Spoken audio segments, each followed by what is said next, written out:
All right, everybody, what's going on? This is G here with Solo the Fighter, and it's Cyrus as usual. And today we're going to be talking about a couple of topics here, and ranging from Mayweather and versus McGregor all the way to Bellator. So, I mean, as usual and everything, we're just here to talk about MMA, and we hope that you join us. So, let's get this started. Cyrus, would you like to say anything before we start?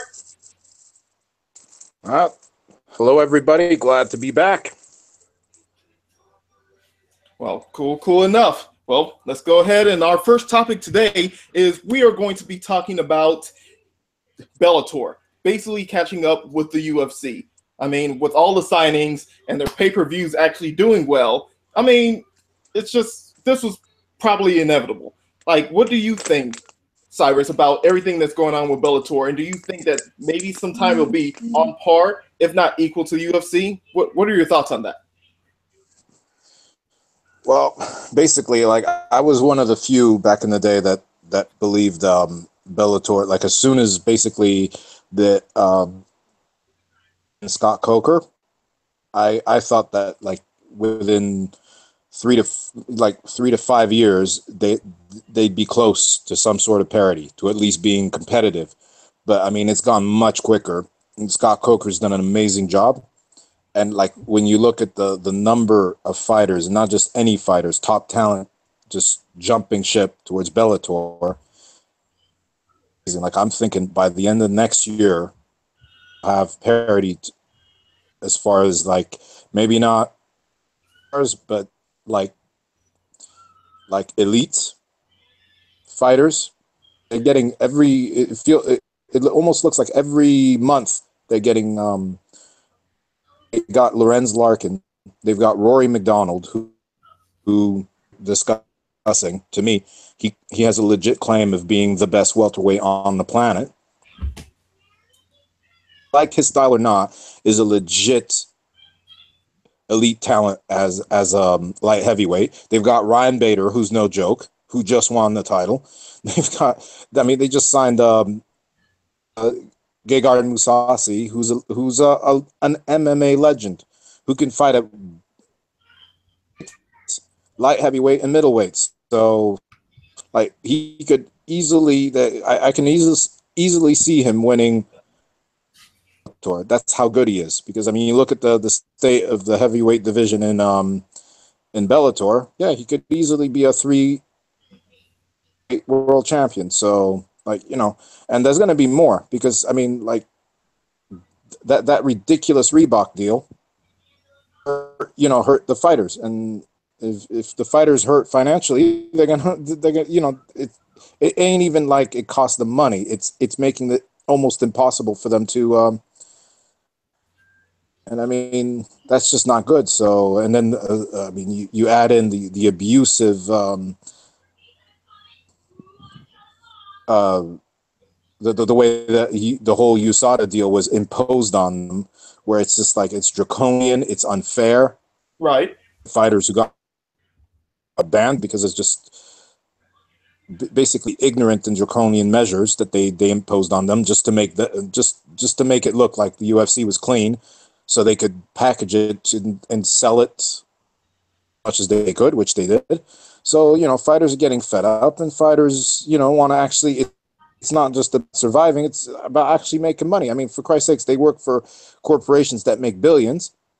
So, good. And I mean, I'm really happy because the more competition there is, the better it is going to be for fighters. And it's not just Bellator. There's ONE FC who are thriving. Are putting some big things together. I know they're not the biggest, but you know they pay. And then now you got a new kid on the block. You got ACB, Absolute Championship Berkut, right? Fighters a lot, and they're not even looking to make money. I mean, they're run by one of the world's richest men.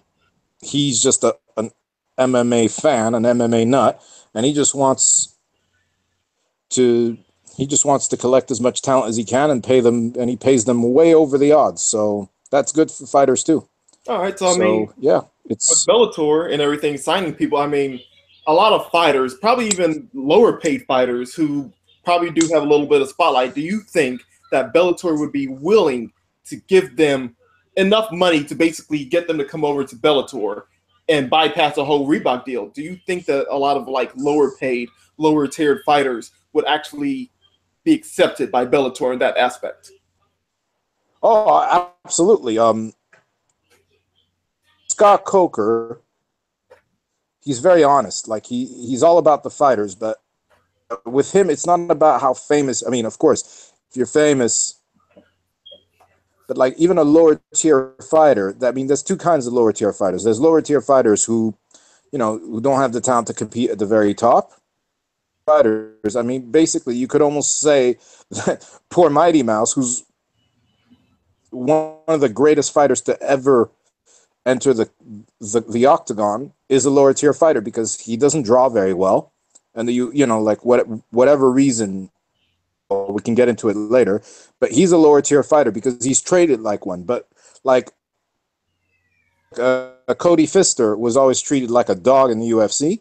He's a warrior. He goes out there and gives it his all. That's how it works. Give it your all. If you put on a good fight because you leave it all in the cage, as they say, he'll work with you. It doesn't matter. Your record doesn't matter to Scott Coker as much as your performance does. So yeah, Cody Pfister did very well at Bellator. He's retired now. He's got his own promotion. But like, yeah, of course he goes after everybody. That's what he said when he arrived. So yeah, no, of course. And Scott Coker, I mean, every fighter listened to or spoken to, they all say the same thing. His word is bond. Exactly what he can offer. And he'll always try and give you other guys. And if he can't, then he'll just tell you good luck. But yeah, of course. And remember, the Bellator have something going for them in the sense that they're also willing to let you fight other places. With Ryzen, where you can make a lot of money. If Ryzen comes for you, it's these big freak show exhibition fights. Some people, look down on those kind of fights because they think it's a freak show and it's no good for the sport. But freak show fights are good for fighters in the sense that they get paid. So right. All these single Bellator fighter has the option of fighting in and are interested in them. There's a lot of fighters. I mean, of course, I'm forgetting to mention the elephant in the room. Go after their own. I mean, I've actually spoken to people in the know, and the only how do you say limits to your sponsorship is, for example, like fear with the sponsorships that Bellator has. So, for example, Bellator has an official partnership with Monster Energy. I guess it would be a sponsored by Red Bull, stuff like that. But anything else, and anyways, like most fighters don't get the blue chip sponsors. They get the smaller ones, the regional ones. So that's never going to be a problem. So like the fighters are free. I mean, freaking he didn't just sign a deal to fight. He signed a deal to commentate. He signed a deal to do kickboxing, and he doesn't even have to do. I mean, he signed a deal to do kickboxing in Bellator, but he can also do kickboxing fights in other promotions, and he's allowed to fight in Ryzen. Gegard Mousasi signed the deal to fight in MMA. He also has the option to fight K1 or kickboxing. Yeah, just like they gave even box professionally if he wants to. MVP the right to go do boxing professionally as well. Exactly. So whatever. I'm sorry. That's me just coming out. No, but exactly. Like the fighters have options. Like they're free. They're not piece of property. In one place. Yeah, there's no. You have to respect your contract in the sense that, like, I don't know, like you sign a 5, 6, 7 fight deal. I'm sure they want you to honor that contract, but as far as the extracurriculars, you're allowed to do more options. Like as long as like if you can make money doing something else, they're more than happy to let you, which is really cool because like UFC or they just don't like. I think that the closest thing to letting fighters leeway is they let some of their fighters participate in grappling tournaments, Like for the more the no-gi championships, that kind of stuff. They compete in Dubai, in Metamoris, things like that. But I mean, come on, that's like the minimum. well, And I know, like, to be fair, they let him fight they let him compete in Chael's promotion. It's like he has this new I think it's wrestling league he's got, and the one where grappling league, we got to see John Jones taking on. Submission Pardon Underground. me? Submission Underground. That, which is a lot of fun, by the way. You can catch it on Flow Combat, and it's awesome. Right. Like, we finally got to see Dan Henderson versus John Jones a couple months ago. That was awesome. I enjoyed that fight. Oh man, that was fun. So I mean, these contracts and everything, it seems like they're more subjective than anything, because it's like the UFC doesn't allow fighters to go do anything else. But that brings to the next subject. Then how is McGregor able to fight Floyd Mayweather? It's just another instance of favoritism here, where no other fighter on the roster is allowed to go do boxing, kickboxing, or even in the case of Donald Cerrone and everything, where they're like, hey, stop doing all that dangerous extreme sports. But yet, here they have Conor McGregor out in professional boxing. Oh, come on, Gerald. Don't be so, like, Dana. He just loves fighters so much. Like, if who is Dana to stop fighter from making money? Like, Randy Couture. Like, Dana White. Remember, like, when he let Randy Couture take on Fedor for $6 million a piece? That was beautiful. Like, Dana made that happen. He didn't take him to court and bury him in fucking court cases. Like, no. Jesus Christ, man. Yeah, of course it is. Of course it's favoritism. It's like some guy, I forget who said that, but he's a freaking genius. He said we are now, it's no longer the the Ultimate Fighting Championship. It's the Ultimate Fighting Conor. What Conor wants, Conor gets. And like, it's great for him, but fuck it, because pretty much every other fighter is suffering. And like, Conor gets to do whatever he wants. He's made a joke of the featherweight division. He's made a joke of the lightweight. Two of the most talent stacked divisions in the UFC are now like in complete limbo. They're just like at a stalemate. As Mr. McLeprechaun doesn't want to get his ass kicked by Khabib or Tony. So right. Tony's spinning his heels. He's I mean, basically, like, there's a very good chance that Tony doesn't fight again this year.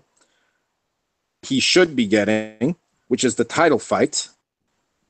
That's probably, he's probably going to be a whole year wasted of his prime. This is an athlete at the top of his game. Imagine, like, I don't know, Mike Tyson or Muhammad Ali, top of their game, wasting a year, not because they're standing up for some civil rights. No, because that he doesn't want the guy who's holding the belt, not the champion, because you're not a champion until you defend. So the guy who happens to hold the belt, fight in a completely different sport for a ton of money, granted, and that's great for him, but it's nonsense. It's absolute nonsense. I mean, the featherweight probably moved on a lot better with Max Holloway winning the belt from Aldo. Yeah, that's great, but at the same time, it's like you've made, like, his money hungry ways did the legacy of the greatest featherweight ever, and arguably the greatest Brazilian fighter champion ever. Because to me, I put Aldo above Anderson Silva. Like, this guy is amazing, and a lot of people, casuals, will never have a clue as how great he was, like what he did, because Aldo never got the rematch he deserved. Like it's not even just deserved. It should have been. It should have been. It should have been instant. It should have been instant. Exactly. Connor should have not. I mean, hey, don't get me wrong. I'm glad I got to watch Nate Diaz choke his ass out. I'm glad I got to see the rematch fights. I'm glad I got to see versus Conor McGregor. I'm glad I got to see UFC 205. But Conor should have not been allowed to do anything else but defend, especially after Nate Diaz beat him at UFC 196. If you wanted a rematch against Nate Diaz, they should have put him back in a cage. That should have been the thing. Right. You want Nate Diaz back, you have to fight Aldo first. So Aldo lost out on a lot, and like people, stupid people, 13 seconds when like. Remember Aldo, man. Like, I remember Aldo versus Mark Hominick. I remember Aldo knocking out a warrior, a savage like Cub Swanson in well, I don't know, like 20 seconds with that flying knee from hell. I remember Aldo. Yeah, come on, man. Like Aldo, remember WC Aldo? That was something to see. Flying knees and everything. Exactly. Or Aldo versus how good was that? 179. 79. That was one of the greatest fights I've ever seen. So Aldo deserves better. So yeah, there I'm a little it and it irks me that people are this, talking about, I don't know if you want to call it rewriting history, but it is like fake. Like you're giving that guy props that he hasn't earned, that he hasn't even come close to earning. Like, right. Honestly, in my book, he shouldn't even be called a champion, because when you win a belt, that's what makes a champion, because defending your belt is a thankless task. Very little to win. You just maintain. That's what makes the champion a champion, because he's not chasing after some. He's just maintaining what he has. There's nothing harder than maintaining what you have. It's one thing to go after, because like if you lose, you can say, "Oh, at least I tried." But when you're just trying to hold on to what you have, maintaining is difficult. Like that's why to me, guys like John Jones are head and shoulders over pretty much anyone in the UFC, because they did it for years, and they and Aldo as well, because they did it for years. They didn't go after like these crazy fights, which are always fun, and I'm not saying they couldn't have or they shouldn't have, but I'm saying they destroyed, they maintained throughout different generations of fighters, literally clean out their divisions. And so did Anderson. I'm just like I believe that Anderson, while impressive, wasn't quite the same level as John Jones, Jose Aldo, or GSPs, because right. Some of the guys he fought weren't quite at that level. Like the middleweight division was still. I mean, he did beat Rich Franklin twice, and that's amazing. Like Rich Franklin was an amazing fighter. Beat some like fighters that were on his level. Had an overall skill compared to some like Dame Sandman Irvin. Exactly. Irvin, and I ain't dumping on Irvin. Irvin's he's a warrior, but he wasn't on that level, and he was undersized. Let's be honest. I mean, freaking Damian Maia, and also that's the one thing I put.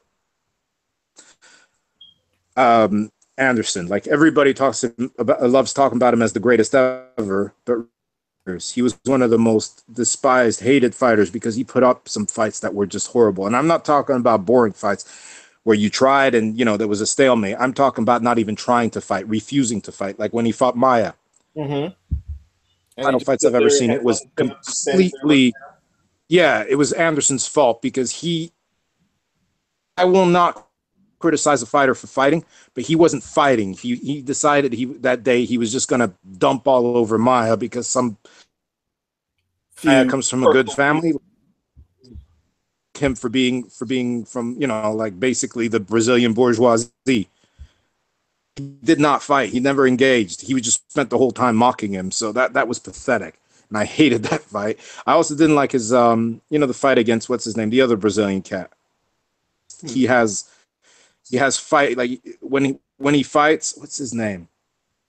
He fought and beat I thought he got robbed versus Michael Bisping just before Michael Bisping fought.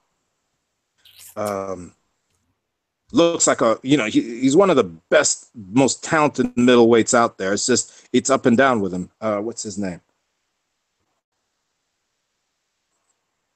Oh God, I just can't remember his name right now. I remember too. You know who I'm talking about, though, right? Yes, I do. It's like the name keeps, it's like the face keeps popping up, and then I lose track of the name. Yeah. Like, huh.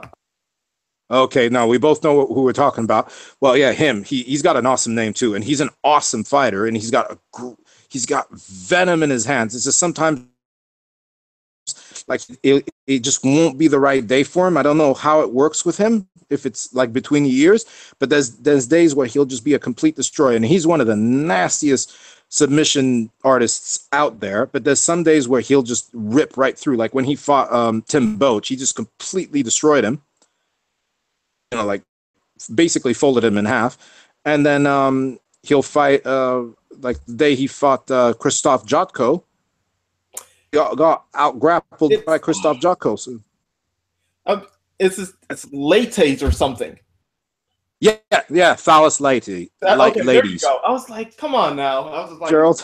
Yeah, Thales ladies. Remember when he fought? That should have like a Weidman Rockhold kind of fight, because they're both around the same size. They're both amazing talents everywhere, standing up. I mean, of course, Anderson has the edge standing up, but like on the mat, like it's I mean, to me, Thales ladies is actually a level black belt than Anderson. Just that Anderson's just such a freak, but it could have been an amazing fight. But that day, both of them weren't feeling it, and it was just one of the most soul destroying.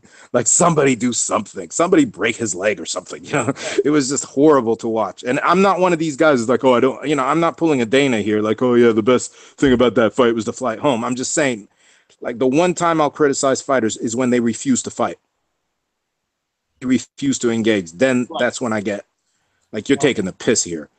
That's the thing. Like, but that was another fight. So yeah, that to me, I hold, and he had quite a few performances like that where like I put him a bit lower than the others. Like for me, there's GSP, there's John Jones, there's DJ, and that is Aldo as far as the greatest. Oh, and for the women, we can't forget. Even though everybody loves dumping on her right now, and revisionist history says, oh, she only fought tomato cans. Ronda Rousey, title 7 times, because you have to count the Strikeforce defense. Women in the UFC, so 7-time defending champion. That's amazing too. So yeah, I put them all above. As far as like, well, Anderson. You know, to me, they're all above him because, like, he didn't always fight well, and were, you know, whatever. But you know, they're all great. They're all great champions, and there you go. But McGregor never defended. So I mean, already like that whole first you know, like man to concurrently hold 2 titles at the same time, you can go fuck yourself, because that's full of shit. Right. Well, I mean, like you weren't even feathered. What do you think about the Mayweather versus McGregor fight? Like, what do you think? Do you think that this is really has anything to do with any one of these fighters like improving their legacy or cementing their name in the history books of all time? I mean, it seems like this is a win-win-win-win-win situation for Conor McGregor, considering that he's going to get paid probably the most he's ever been paid in his life. And Absolutely. If he somehow manages to win and everything, he goes down as one of the greatest combat sports fighters that was able to beat somebody like Floyd Mayweather and also be a champion in another combat sport. I mean, like, Like, what do you think? Like, do you think this is really just a freak show, a huge money grab that's not going to matter to either sport at all? Or do you believe that, like, this? First of all, it's not a fight. Okay. It's an exhibition. It's a money grab. You can put any and all. I'm okay with it. Just don't call it a fight. Like, that's how I see it. It's nonsense. It's illegal. Honestly, like, it's literally an illegal fight. Like, if they made it an exhibition, I wouldn't have any problem with it. The fact, and I'm not blaming either man for that, because they don't have the power to do that. Right. It's like The Las Vegas everything. Athletic Commission for allowing this shit. Shame on all of you. Like, you guys are the you guys are supposed to set the example. You're like, you're the kings of boxing, of MMA, because most of the biggest MMA fights happen there. You guys shat on both sports and you exposed yourselves. I mean, we already knew you guys were a bunch of freaking, but like, you guys, like, now you can never talk about right or wrong. Like, you shouldn't even be allowed to ban anybody from now on, because you just exposed yourselves. If they'd said, like, you guys can fight, gonna go on anybody's record, I would have been okay with it. This is a disgrace. It's an illegal fight. Look, they just stopped two fighters. One was 10-0, I believe. One was I think 20-5. Mm-hmm. And they said, like, the 10-0 fighter wasn't experienced enough to fight the 20-5. How can you, Floyd, even going to talk about the morality or him personally as a man? I'm talking as a boxer. Opinion, my truth. To me, in my opinion, my honest opinion, Floyd is the greatest boxer that has ever walked the planet. Okay? Okay, that's fair. I know some people don't agree with me, but he at least is one of the top 5. That's right. Not even arguable. That's not even debatable. He's one of the greatest fight. And already, like, when people say, oh yeah, he's the greatest defensive boxer ever, that's an insult. The man is a great boxer. Like, look at his knockout ratio. That whole thing of Floyd doesn't knock anybody out, that's bullshit. The guy's knockout ratio is as good as Pacquiao's, and Pacquiao is known as whatever. We're talking about the greatest boxer ever, the greatest boxer of his generation, against the guy boxed on an amateur level. Never. He doesn't even have one amateur fight. A youth amateur level at that. Yeah. He doesn't have anything. So it's a disgrace, okay? I'm not trying to rain on your parade. But it's the truth. You just don't do that. It's wrong on every level. But you know what? They're both going to get paid. Good for McLeprechaun, because there's a good chance. Like, it all depends on Floyd. Everything depends on Floyd in this fight. Yeah, because if Floyd does everything Floyd wants to do, he's going to take this fight. If he wants to be nasty, freaking McLeprechaun could get out the ring with brain damage. Like, that's what we're talking about. And like, people, it irks me. It really irks me, because I don't know what it is about the whole McLeprechaun thing, the whole Conor McGregor era, where, like, very intelligent, decent people who know what they're talking about, people who I listen to, sound like the biggest simps, the biggest morons ever. Like, even Joe Rogan came out with some nonsense the other day. Brendan Schaub, at least, like, he's been consistent from the beginning. Ever since McLeprechaun, he's been, like, such a fan. And, like, he can't even like control. Yeah, no, he can't. It's not a lack of objectivity. Like, there's a video, and I love that dude. I love his podcast. I love his content. But he has this new podcast. Like, you guys should check it out. It's brilliant. It's the Big Brown Breakdown. It's lots of fun, and he makes a lot of good sense. But there's one point where he did two. There's 2 episodes that stuck out to me. It was during the build up to, like, will they, won't they, right? Right. He talks to Mario Lopez, of all people. But Mario Lopez, as much of a douchebag as he looks, and as he comes across, the man knows boxing. He's a Golden Gloves boxer, and he knows boxing. I think he even works as a promoter or something. But the guy knows his boxing, and you can see it right away. You can watch the whole show or just a 5-minute video, but you guys should check out that video, because Brendan Schaub is trying to convince Mario Lopez can actually do something. Right. Okay. right? About Floyd. And Mario Lopez is like, no boxer that's ever lived, or the greatest boxer of his generation against a guy who's never boxed. He said, look, I know boxing. I watch MMA, and I can tell you, and at one point, it's like, it's really embarrassing because Brendan Schaub is trying to convince Mario Lopez, and he says, but he's not going to come at him like a boxer. He's going to come at him with that movement. And he's like, are we talking? And Mario Lopez just, completely shuts him down and looks at him and says, are we talking about boxing? Or are we talking about MMA? We're talking about boxing, right? He says, yeah, so fuck your MMA movement and fuck your movement coach. It's not going to do him any good. He's just going to look like a jackass. And he's absolutely right. Like, stop with that nonsense. Like, yeah, you can do all that shit. All that shit ain't going to do you any good. It's going to make you look like a jackass, and it's going to get you hurt.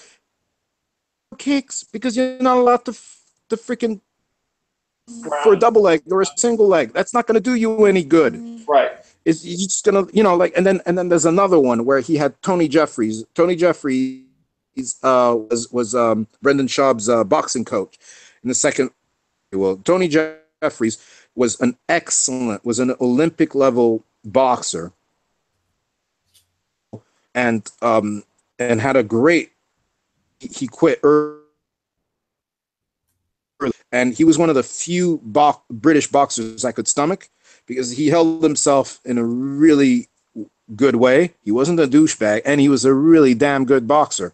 And he was one of these guys. He didn't have like this ridiculous hand speed. He wasn't a particularly amazing athlete, but he was like a Frankie Edgar, and that gift he had, he made the most of. And I loved watching that dude. And he's become a great boxing coach, and he worked with Brendan Schaub. And like, he has his boxing coach on his podcast. He's arguing with his boxing coach about stuff like, yeah, he outboxed, basically Brendan Schaub's trying to convince his boxing coach that McLeprechaun outboxed Nate Diaz. And his boxing coach is very, very, very like you would with a child, and not just any child, like a particularly dull, kind of dumb child, trying to explain to him, no, he did not outbox Nate. His leg kick, his lead leg to hell, which helped him. But he said, that's not outboxing, that's kicking. And he said, as far as the boxing, every time they boxed, Conor got tuned up. Like, anybody with any kind of intelligence, like anybody who has any kind of familiarity with combat sports can see that. Like, when they boxed, Nate just tuned them up. Boxer than McLeprechaun. Like, McLeprechaun, to me, he's not a good boxer at all. No. Excellent striker. And he has counter puncher and accuracy. And the thing that impresses me the most, like when he's at his best, his very best, when he was making his way up the featherweight ranks, is that balance. Beautiful. Like, his strikes were perfectly balanced, never overreaching, and it all changed the day he decided he was going to fight at welterweight, because he was rushing in. And let's be honest, the guy has the worst gas tank of the smaller weight classes. I've never seen a guy gas that fast. Yeah, that's pretty bad. Like, think about that's the whole thing about the lighter weight classes. I mean, that's dumb, because I'm sorry, like, you got guys at lightweight who will change your life when they hit you. But they used to say, oh yeah, they don't hit hard enough, but they could fight because they had great gas tanks, like most of them. I think that was the only knock on Aldo, was that he didn't have a great gas tank, but I've never seen him gas. I've seen him slow down. Gases, like, he's done. Like, by the end of the second round in both, like by the middle of the second round in both Nate Diaz fights, he was done. He was out. So yeah. But yeah, no, stuff like that. And I mean, Brendan Schaub is a guy I enjoy listening to. He talks a lot of sense. I on a lot of stuff. He's a very charming, intelligent dude. He's very funny, apart from the fact that he thinks Block is better than YouTube. But the poor guy's it's like, it's amazing. I call it the disease, the the disease of touch button in the park. It's like, so that touch button in the park. It's contagious, obviously, because even Joe Rogan the other day was talking some nonsense like on his podcast, and that guy talks like, if there's one thing about Joe Rogan that I love, he talks sense. Like you don't go on his show. Like that's one thing I love about people out for talking shit, for nonsense. That Hollywood, that whole Hollywood crowd nonsense. Right. And I'm not gonna go that far. Like he didn't sound like Mark Wahlberg. He didn't sound like all those other simps, but he was trying to, like, he wasn't trying anything. He was just saying, like, he honestly believed that Connor was getting in Floyd's head. And like, people, you don't get it. Like, Floyd doesn't give a shit whether you like him or not. I think he actually prefers it if you hate him, because we're talking about a dude who went from Floyd Mayweather, pretty boy Floyd, all brought up. Like, we're talking to a guy who in 2008, when people were losing their homes, losing their jobs, losing their businesses, changed his name to Money, started throwing $100 bills in people's faces, and started acting like 8 kinds of bitch and 8 kinds of asshole. The most hated. He became the he turned the Oscar de la Hoya, just so you'd hate him so much that you'd pay to watch him get his ass beat. About, like, he's no McLeprechaun. McLeprechaun is a true believer. McLeprechaun really believes I mean, Floyd believes because he knows he's the greatest. He ain't deluded. He knows, and he also knows that hate is it's there's a very thin line between love and hate, but it's really about today's world that hate is a lot more lucrative than love, man. Pretty much. I mean, it's Boy, like that he what they gets say paid.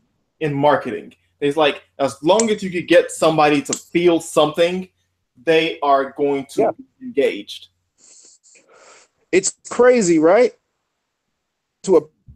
It's crack, the Crack podcast, and they had a podcast about Ann Coulter and Milo, and they were saying those two are taking you guys for a ride, because, like, people have what did they refer to it? He said, like, nowadays with this whole social justice warrior nonsense, people have an anger fetish at bad people, right? Because it somehow, for some reason, like, getting angry at bad people makes them feel better about themselves, like they're moral. But they were very calmly and very gently explaining them. You go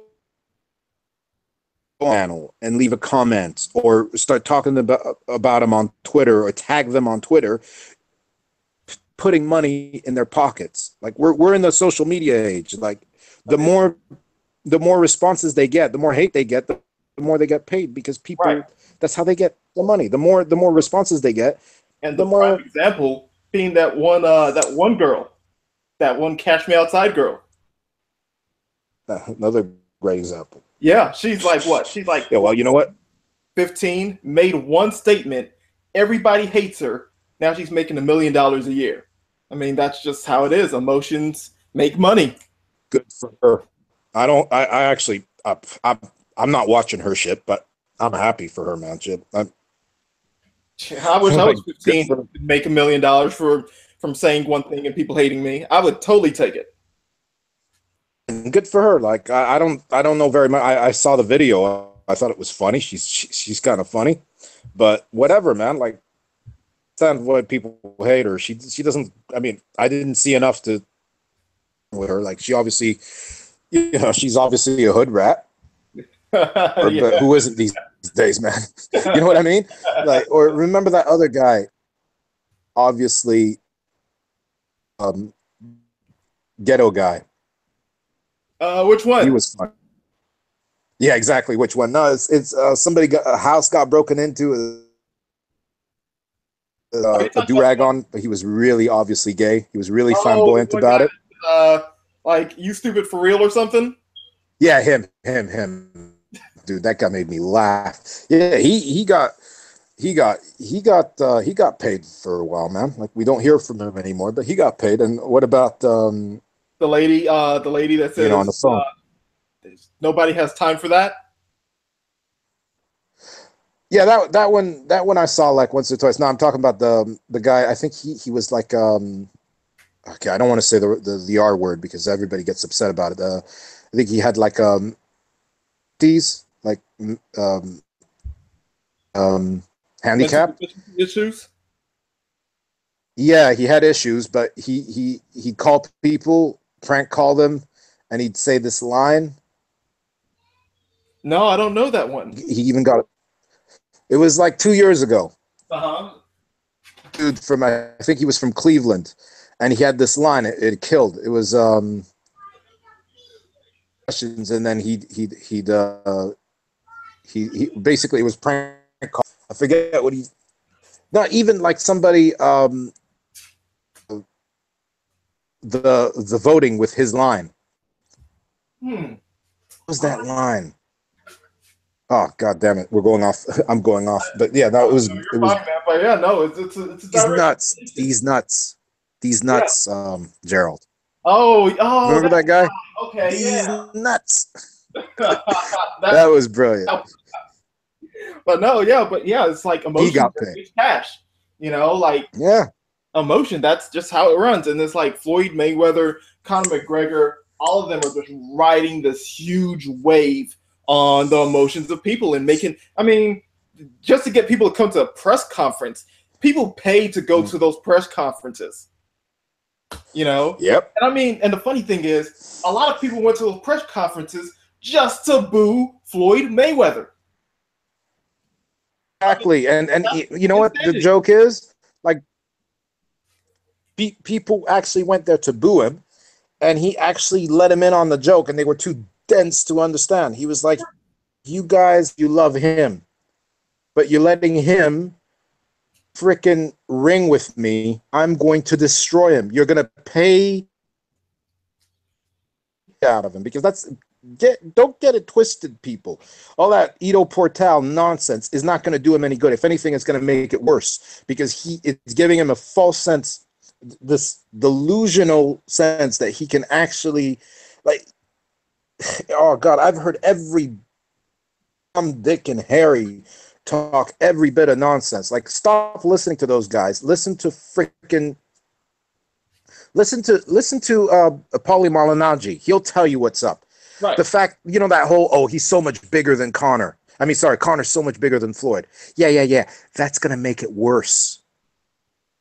He's so much longer. I mean, 2 inches isn't that much longer, but yeah, even if he was 5 inches, yeah, that's 5 inches you're going to have to bring back to your face while he tees off on you.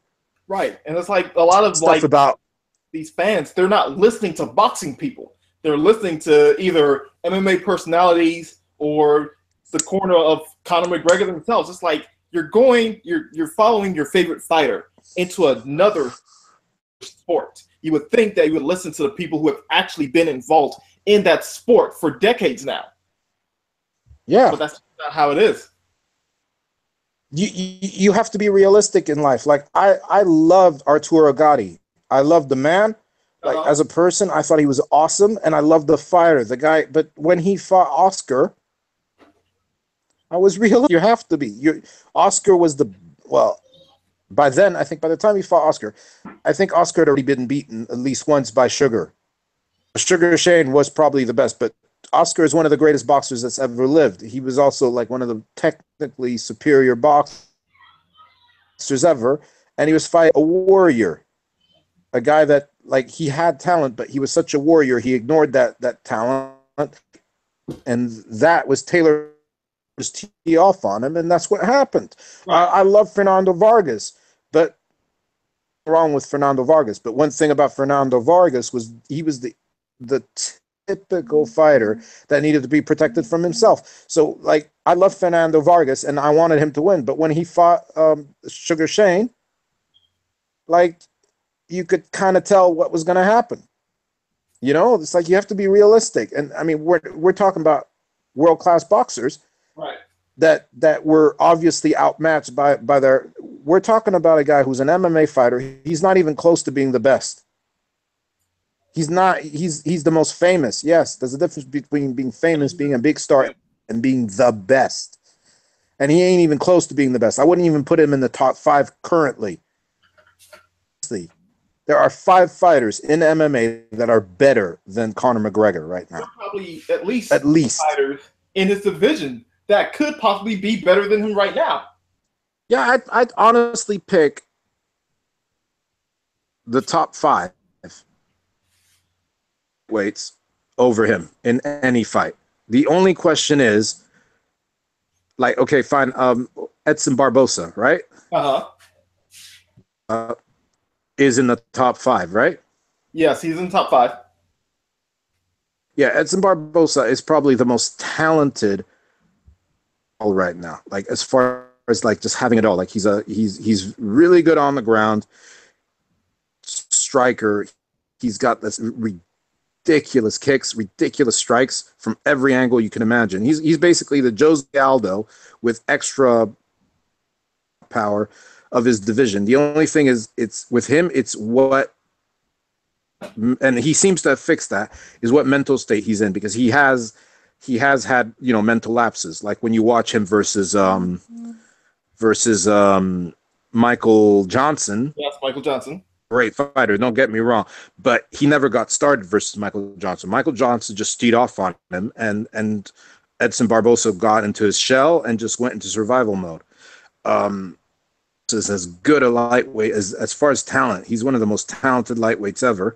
So like Barbosa that just knocked out what's his that smooth cat from from Iran. He's American Iranian. Love that guy too. You know, he fought Michael Johnson. It was quite controversial because a lot of people thought Michael Johnson should have gotten the nod. I'm not sure. His last fight in Brazil.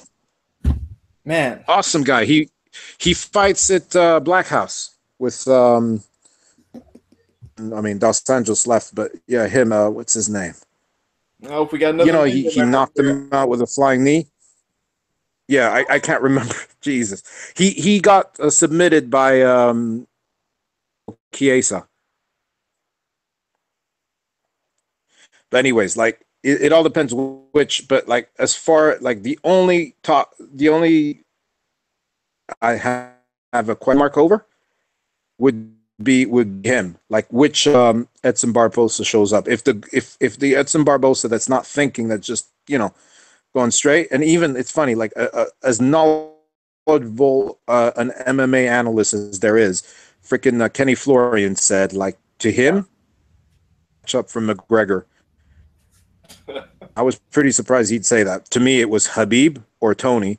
But like when you see him explain it, because he said he's got venom in both hands, he's got venom in both legs, and he's too fast. He's legitimately fast. And he was explaining that, McGregor fast. He's spectacular. He's balanced. He's got great time, but he's not very fast at all. And Edson Barbosa can all day.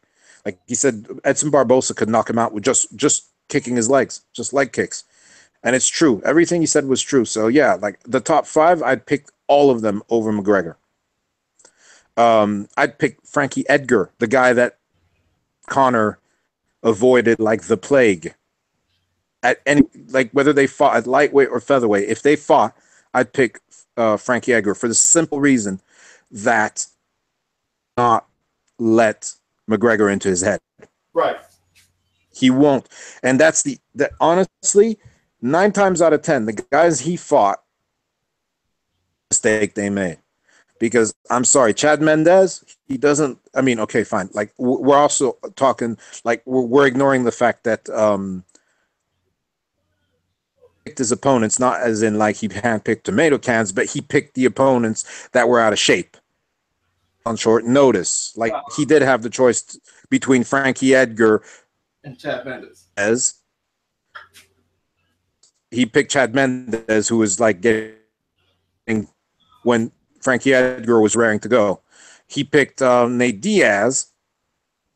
Notice when Nate Diaz has been drinking tequila shots instead of Frankie Edgar, or he picked Nate Diaz. Frankie Edgar was injured. he picked Nate Diaz over Cowboy. Legit welterweight, who was probably better at welterweight than he ever was at lightweight, and freaking heck of a lightweight, right? Right. Yeah, that's the other thing I don't appreciate about the whole, like, if you have to fucking change that kind of stuff, that underhanded kind of stuff to build your legacy, when your promoter has to basically lie, twist the truth, you're not that great. It kind of takes away from you, you know? Issue I have with the whole McLeprechaun bandwagon era. It's there's a lot of nonsense going on. Like and it's nothing personal against McGregor the man. It's the whole McGregor era thing I don't like. It's they've used him to castigate other fighters a lot, and I hate that. Right. Like fighters who have earned their respect. Like, hey, like the way they used him to mock. And then they're like, oh, be more like McGregor. Yeah. We're talking about fighters who have put it on the line for years. McLeprechaun has only been around for 3 years. Think about it. In 2014, basically out of the game. He'd quit. And I'm not blaming him. I'm just saying that's the truth. He said it himself. He had quit. He wasn't training anymore. It was his coach who called him and said, come back to the gym to get to the UFC because he had a bit of a following. But he had basically quit because one of his teammates got badly injured and he was like, fuck this, I'm not even getting paid, I'm just gonna like find something else to do. I think he was gonna like try and go back to school or something, whatever, and there's nothing wrong with that. Like, if you're not getting paid and you fall out of love with MMA, you shouldn't fight. But like, good for him, and he took no problem. Like, he was given opportunities that very few other fighters weren't. He took them with both hands. So, my hat's off to him for that. But don't try and don't try and snake oil salesman. Don't try and finesse me with that nonsense. Like, there's a lot of bullshit when it comes to McGregor. Like, even they used him, Dana used him to mock DJ. Right. DJ has everything. He deserves to be treated with more respect. Like, they've treated him with nothing but disrespect. They've treated him.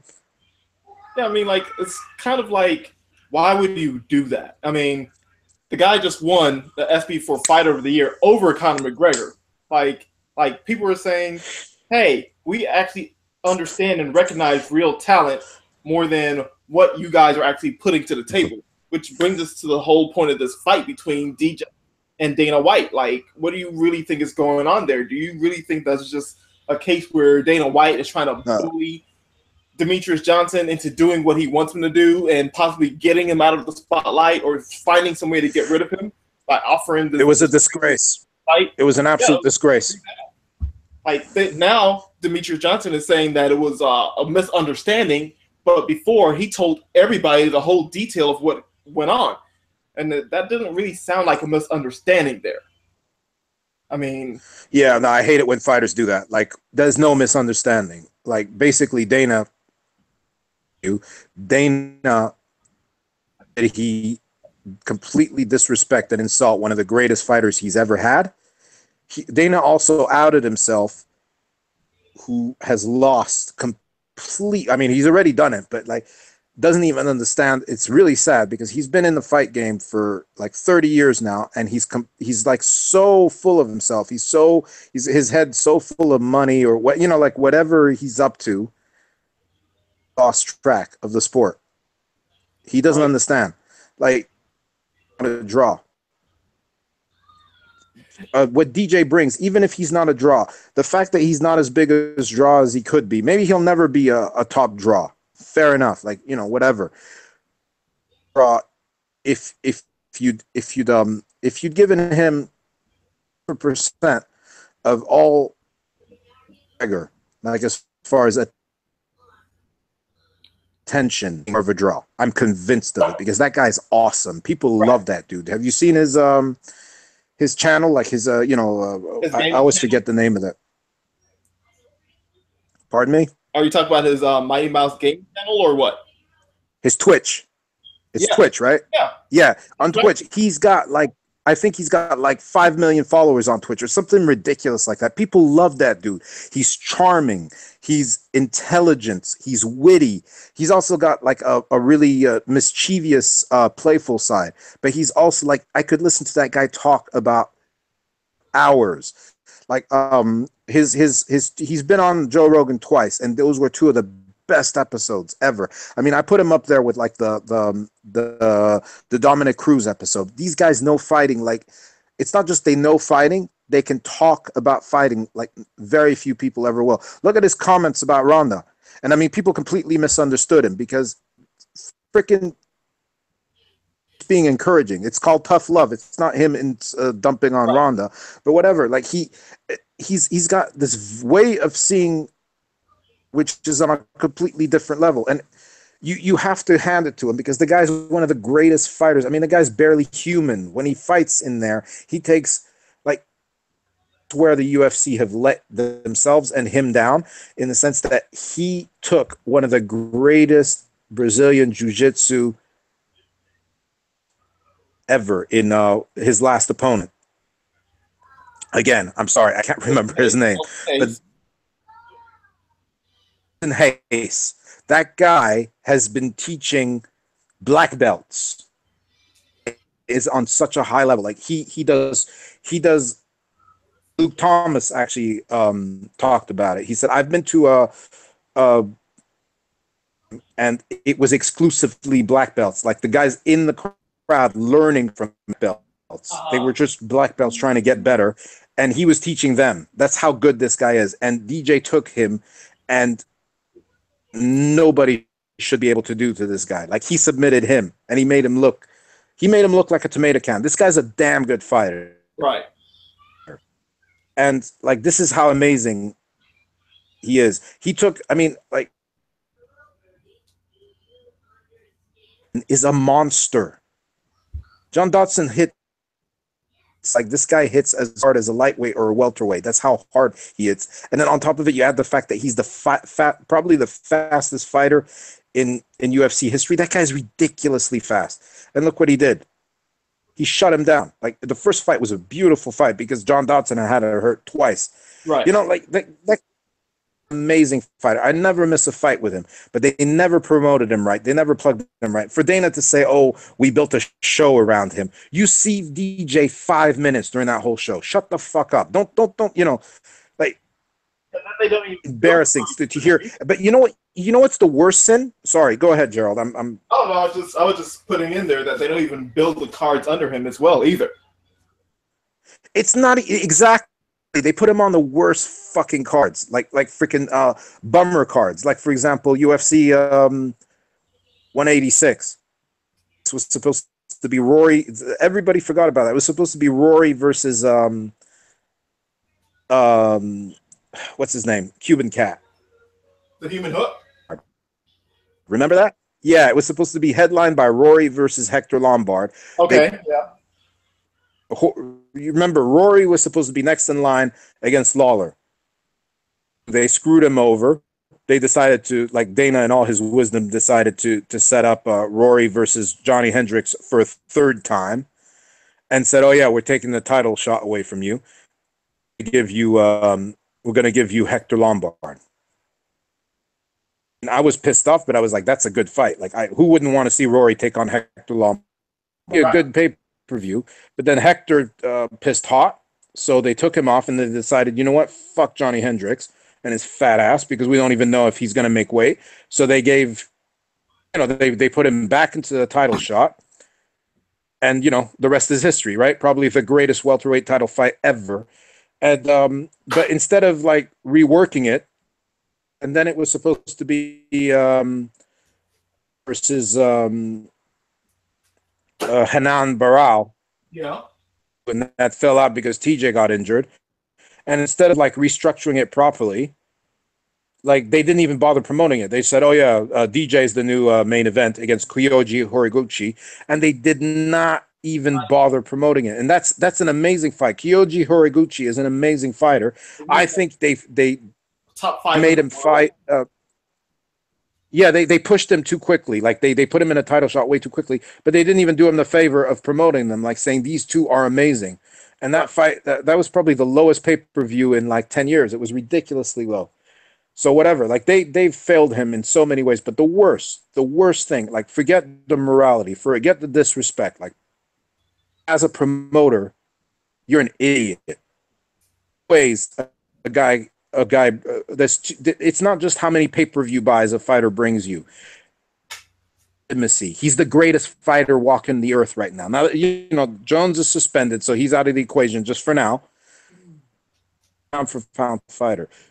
The fact that you have the number one pound for pound fighter fighting for you in your promotion gives you legitimacy. Yeah, and you don't promote over him, and you actually tell people all but said like I don't give a shit about him, and I've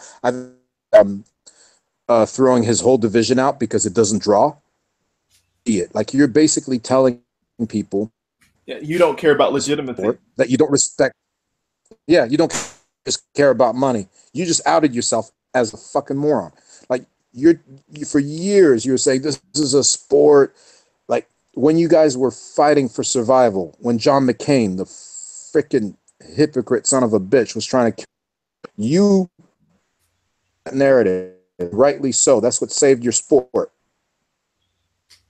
DJ, that saved your sport. Legitimate people like freaking GSP who could handle themselves in public, who weren't, you know, who weren't just savages, who were like people that like kids could look up to, that people could be proud of. Because you never hear of DJ doing anything foolish. You never hear of DJ, you know, DJ has always handled himself like a gentleman.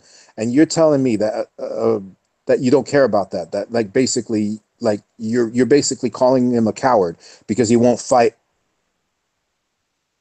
Because he won't fight TJ. And which he was like, which he told Demetrius Johnson, as Demetrius Johnson stated, he said Dana White said, "Hey, let's do this for TJ," which is right, insane like, as it is. Like, why you're talking to your champion? Have to take a fight for another fighter when you're not even promoting them or even giving them the respect of like, hey, you know, at least compromise with me and come to the middle ground. And he's like, no, we're doing this for TJ. How does that help Demetrius Johnson? No, you're absolutely right. It's what TJ wants. You're screwing TJ out of a fight. Fuck you. He's going for history. Equaled Anderson Silva's 10 title defenses, something that many people didn't believe could ever be done, and he's about to break it. And you're talking to me. You're actually looking the guy in the eyes and telling him this is what TJ wants, and we're doing this for TJ. Right. Go fuck yourself. He's lucky he said that to Mighty Mouse. I'd love to be in a room, him telling that to Robbie Lawler or frickin' John Jones or, God forbid, Nick Leprechaun. Yeah, man. Like, imagine that. Like, that just shows like you have lost touch. You have completely lost touch. It's the same thing. Like, you know, they love saying that. Like, we're the NBA of MMA. Yeah, you think Tim Duncan was the biggest draw? Tim Duncan's jersey, I'm willing to bet my bottom dollar that he was never in the top 10 of the most sold jerseys ever. Right. Paid. Tim Duncan got treated with the respect because he's the greatest power forward and he's one of the top 5 players in history. He just, you know, he wasn't about that life. He wasn't about being a superstar. He just wanted to be the best basketball player ever. And he will be respected just as much as Kobe or LeBron, like anybody else, because he brought legitimacy to his sport. The hardwood, because he's one of the greatest things to ever touch the NBA. Well, DJ's the same thing. It doesn't matter whether he's a draw or not. It's, you know, you never know. Like, by the time he retires, he could be the greatest fighter that's ever lived. And he is one of the greatest fighters that's ever lived. Like, what, you're Jesus Christ. It's unbelievable. Like, Dana sometimes, when he talks, it's like, it's actually painful because the guy's like, he's almost 50. He sounds like a freaking, like, I'm immature. But, I mean, Jesus Christ. He's shocked at some of the stuff that comes out of his mouth. Like, it's like, how did you even become a promoter Yeah, and man. stay that way. Yeah. No, but seriously, like, no, remember, like, this is unheard of. Like, no one's ever done that. Don King was a piece of shit. Don King was like one of the worst beings that's ever lived as far as like in sports. Like he actually killed people. Yep. Every single fighter he ever had. Even Don King didn't do that. Just let that sink in for a second. He called a press conference to dump and piss on one of the greatest fighters that's ever lived. And at the time, John Jones was on his way to becoming the biggest star in MMA. Like he was. Because for the first time in history, Nike signed him to an exclusive deal. That was the first time ever that had happened in MMA. And he called a press conference just to dump on John Jones because John Jones said, I'm not going to take a short notice fight against Chael Sonnen. The same situation. But this time, he actually called a press conference just to talk shit, to dump John Jones and his coach and call them sport killers. Like, I've never heard of that. And God knows we've had some horrible promoters, some crooks, some murderers, some, weirdos. Like Bob Arum. Bob Arum, but he's a damn good promoter. He knows how to promote. But even Bob Arum would never do that. I mean, not even close. Like, he's mismanaged the latter half of Matt Pacquiao's career. And right now he's just making money off of him and, whatever. He's not even come close to doing that.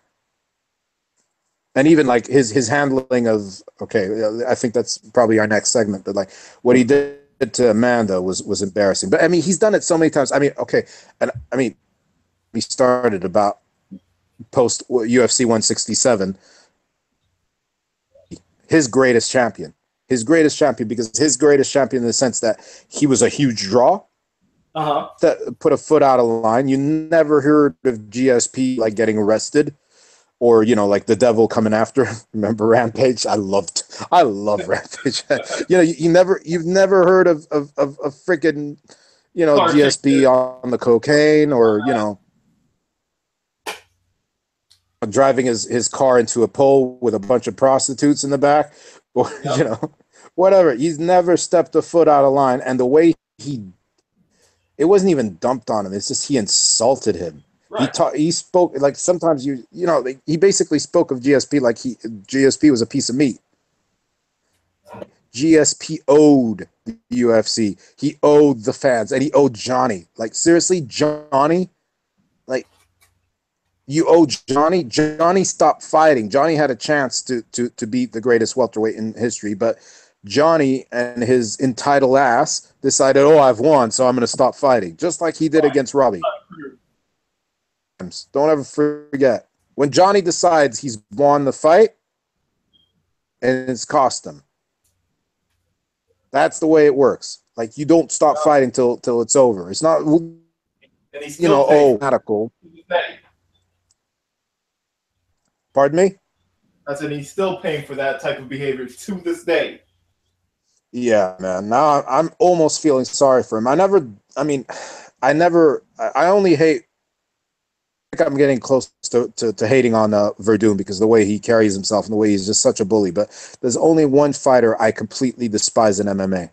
I have respect for pretty much everybody. The only one I despise, we're going to talk about him later. It's Michael. Right. But I mean, before we do get there, you were talking about and Valentin. Yeah. Like, I mean, like the way that Dana White just dumped all over Amanda Nunes, talk about he's never going to allow her to headline a UFC pay-per-view again. I mean, like, that's just one of those things where it's kind of like, why would you do such a thing, Dana White? You've had fighters. Because he means business. Multiple times. And Gerald, don't take it lightly, man. Dana said so. Right, yeah. That's like the word. That's word. Headline.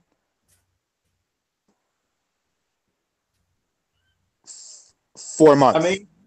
I mean, yeah. She's probably going to line. Pretty much. But then Dana will be very, very passive aggressive about it. And the thing is, it's like I don't remember who said this. I think it was Joe Rogan.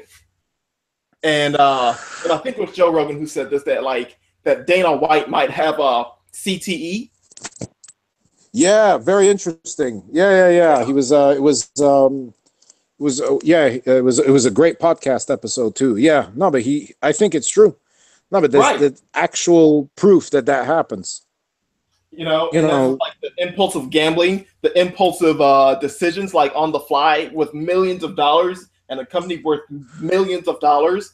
Like it's just it it adds up and everything, especially when you just come out on the fly and you have a fighter pull out of a fight when this has happened multiple times before, especially with champions. But then you say this one specific fighter will never headline a fight ever again. Like that just does not make any sense.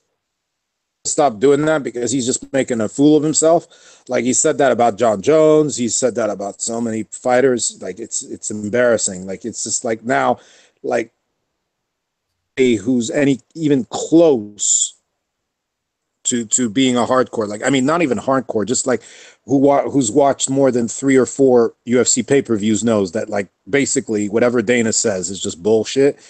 And like basically whatever he tells you, especially when he assurances, you can basically bet on the opposite. Like that's how he's just completely lost any kind of, you know, Credibility. like respect or credibility he ever Well, had. now Like, you know, remember the it's getting so bad. It's just like, is it actually the fact that he has CTE, or is it actually the fact that he's just really, in essence, always been like that? Because it's like now people can't even tell.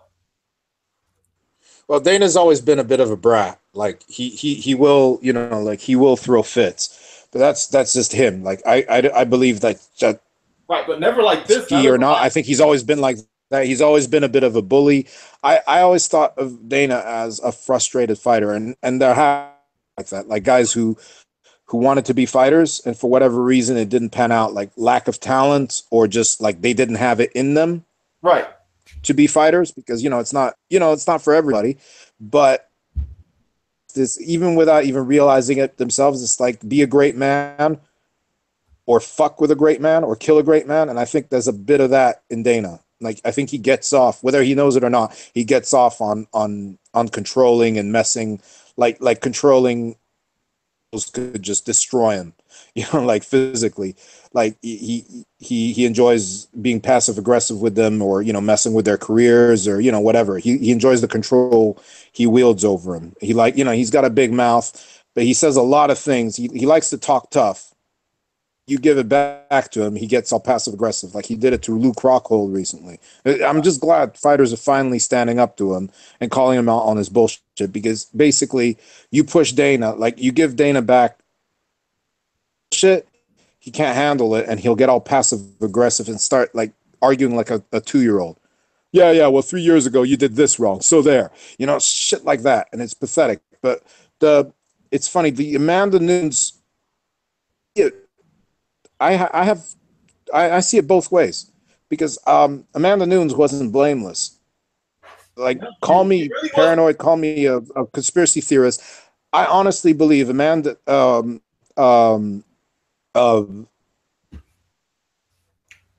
has taken permanent residence in Amanda Nunes' heads. She really is in her head, and you can see it. Like, when have you ever seen Amanda Nunes be aggressive and rude to anybody? I mean, at first I thought it was like, she was trying to plug the fight. She was, trying to, like all most fighters are doing, like, they're talking more. But no, there was something else. Like for Amanda Nunes to shove her fist in Valentina's face, I don't know. Did for you Amanda Nunes to somebody be else before? never. She's a very no. Amanda Nunes is a lovely. I have nothing against her, by the way.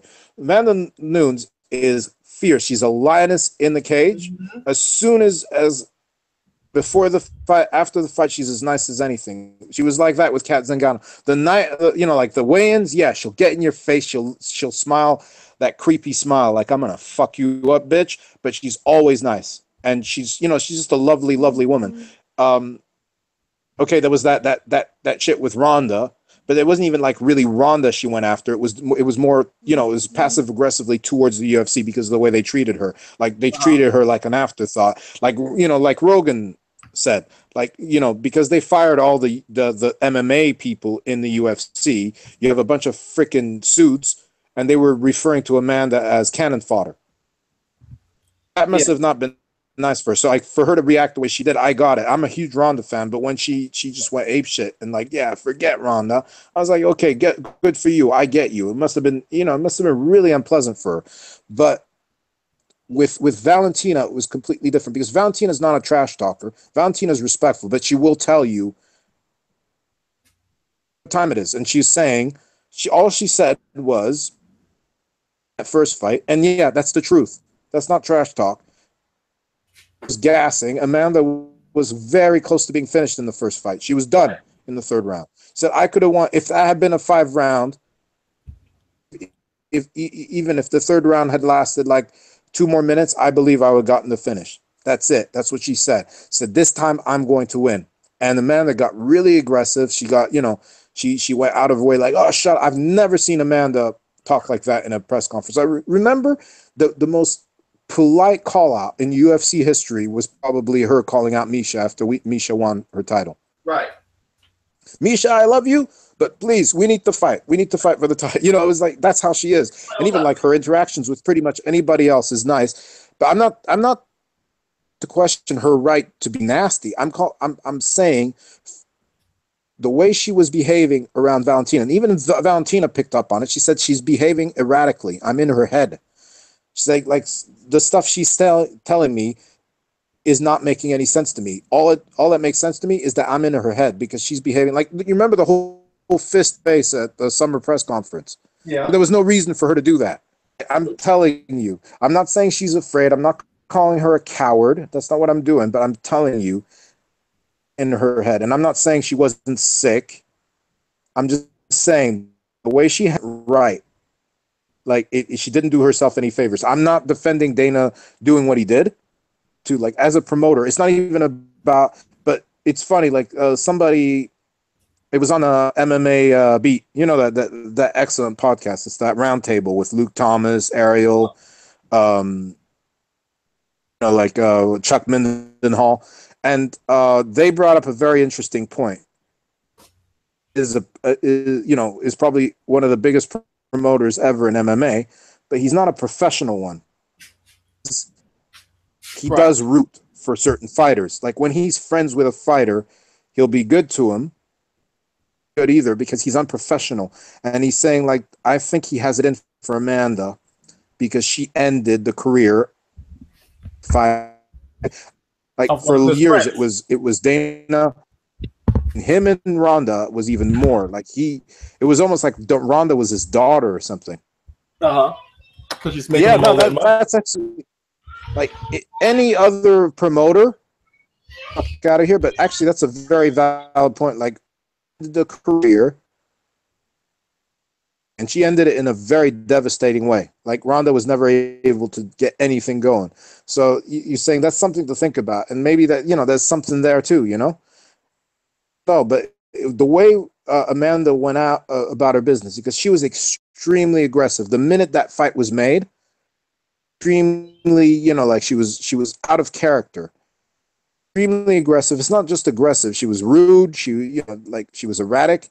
She was threatening. She was saying, "I'm going to destroy her. I'm going to finish her." All that. And then the day of the fight, after the doctor cleared you, okay, fine.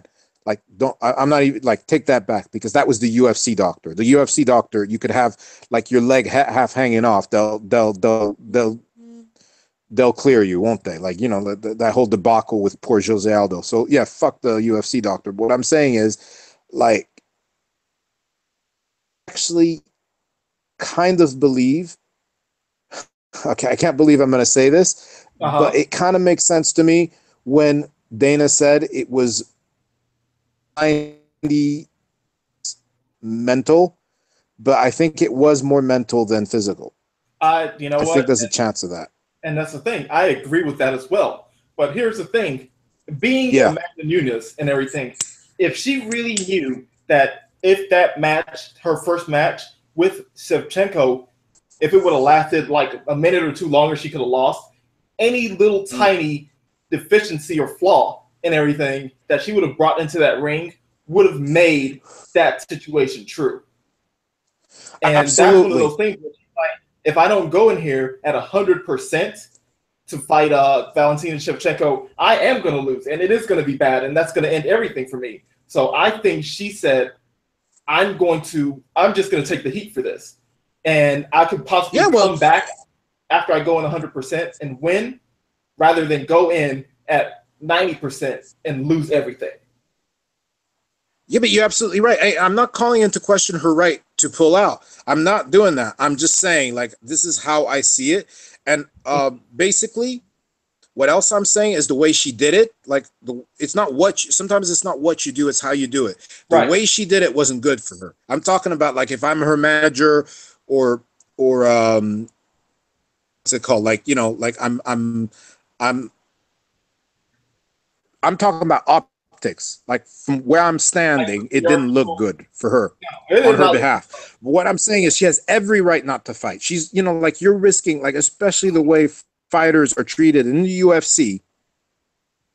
Right. Like, if you have any chance of losing, because remember, it's not just her belt she's losing. She's losing, like, she's losing her championship money. Like, the way they structure the deals, it's basically you lose your belt, and, like, basically you're going back on $5,000 Reebok, like a quarter. Exactly. That kind of nonsense, and that's the UFC's fault. So yeah, like, don't expect fighters to do you a favor and to fight through the pain when you're paying them shit, when you're actively screwing them over with the Reebok deal, with the way their contracts are structured. Like, even GSP, GSP is the biggest draw in UFC history, and his lawyer said he was shocked because it's like, it doesn't matter whether you have the belt or not. If you're a draw, if you're, you know, like, if you're a star, the belt doesn't even matter. Like, you'll get paid no matter what. Like, look, remember when Cotto fought for the belt versus what's his name, that Argentinian cat, the champion, but because Cotto is a superstar, Cotto basically called his own shot. He was the A side. That's how it works. That's how it works in boxing. In the UFC, it's different. The A side will always be the UFC. That's the way they treat their fighters. And whether you get screwed or not, or how much you get screwed, is whether Dana likes you. For you, but it's not about, like, you know. And even GSP, who's the biggest draw in UFC history, the fact he doesn't have a belt, it cut his money. He said, like, he was half. Like, for him to get, like, to get anywhere close to what he had to have a belt, which is bullshit. Right. Like, you're a draw. It shouldn't matter whether you have a belt or not, because you're drawing, you're bringing money to the UFC. Just like Nate, just like Nick, especially Nick. Like, these guys guarantee you, just like Hollywood, like Denzel Washington. If his name is attached to your project, you're guaranteed a certain amount. Big bucks. It should work the same way in the UFC, but because of the way they treat their fighters, the way they screw their fighters over, it's a problem. And Amanda had every right. I'm not disputing her right not to pull out. If you don't feel good, if you do, disputing that. I'm not calling her a coward. It's how it looked to me. Like, from the beginning, from the minute the fight was made, her attitude was different. That's all I'm saying. But, like, as far as, like, she didn't feel too good, she had every right to pull out because she has so much to lose. And that is not her fault. It's the UFC's fault. Believe me. Same thing with John Jones. Same thing with John Jones. Like, like, you stand to lose so much, especially now that you don't have your own sponsors. You don't, like, guys were, like, boxing money. But back in the day, before the UFC basically ripped off every single fighter, there were, remember Junior Dos Santos? Junior Dos Santos was making close to $2 million a fight. Reebok deal. He had a deal. He had a separate deal with, I think it was Globo, and they would give him, like, ridiculous amounts of cash per fight, every fight. So, like, the deal was basically almost $2 million a fight. It's amazing. Okay, he's the exception, not the rule. But, like, fighter, he took every, like, who had any kind of following, whether it was Tim Kennedy, they all said the same thing, and it was between a lot of and way more possible 90% of their money they lost. Right. I mean, like even somebody like Think about Brandon Shaw, didn't he say at one point in time he Yeah. was losing about like $250,000 in sponsorship? Exactly. Yeah. No, And Brendan Schaub, and I mean, he wasn't even like an elite level fighter. no, and that was before he exploded. As I mean, he was starting to build a really decent following because of the Fighter and the Kid. But you know, Fighter and the Kid blew up After he right finished. around 2015. 15. Now, like he's. I mean, let's call it like it is. Brendan Schaub is a superstar. Mm-hmm. I believe they make like between. He makes about $10 million a year just off of his podcast. He's about to make a whole. I mean, freaking hell! He was on the McGregor press tour. Mayweather. I'm not. Yeah. He's a personality, and good for him. So proud of that. I'm so happy for that dude. But yeah, and he smart. He knows where to go. He's been well educated. He was making between $200,000 and $250,000 a fight.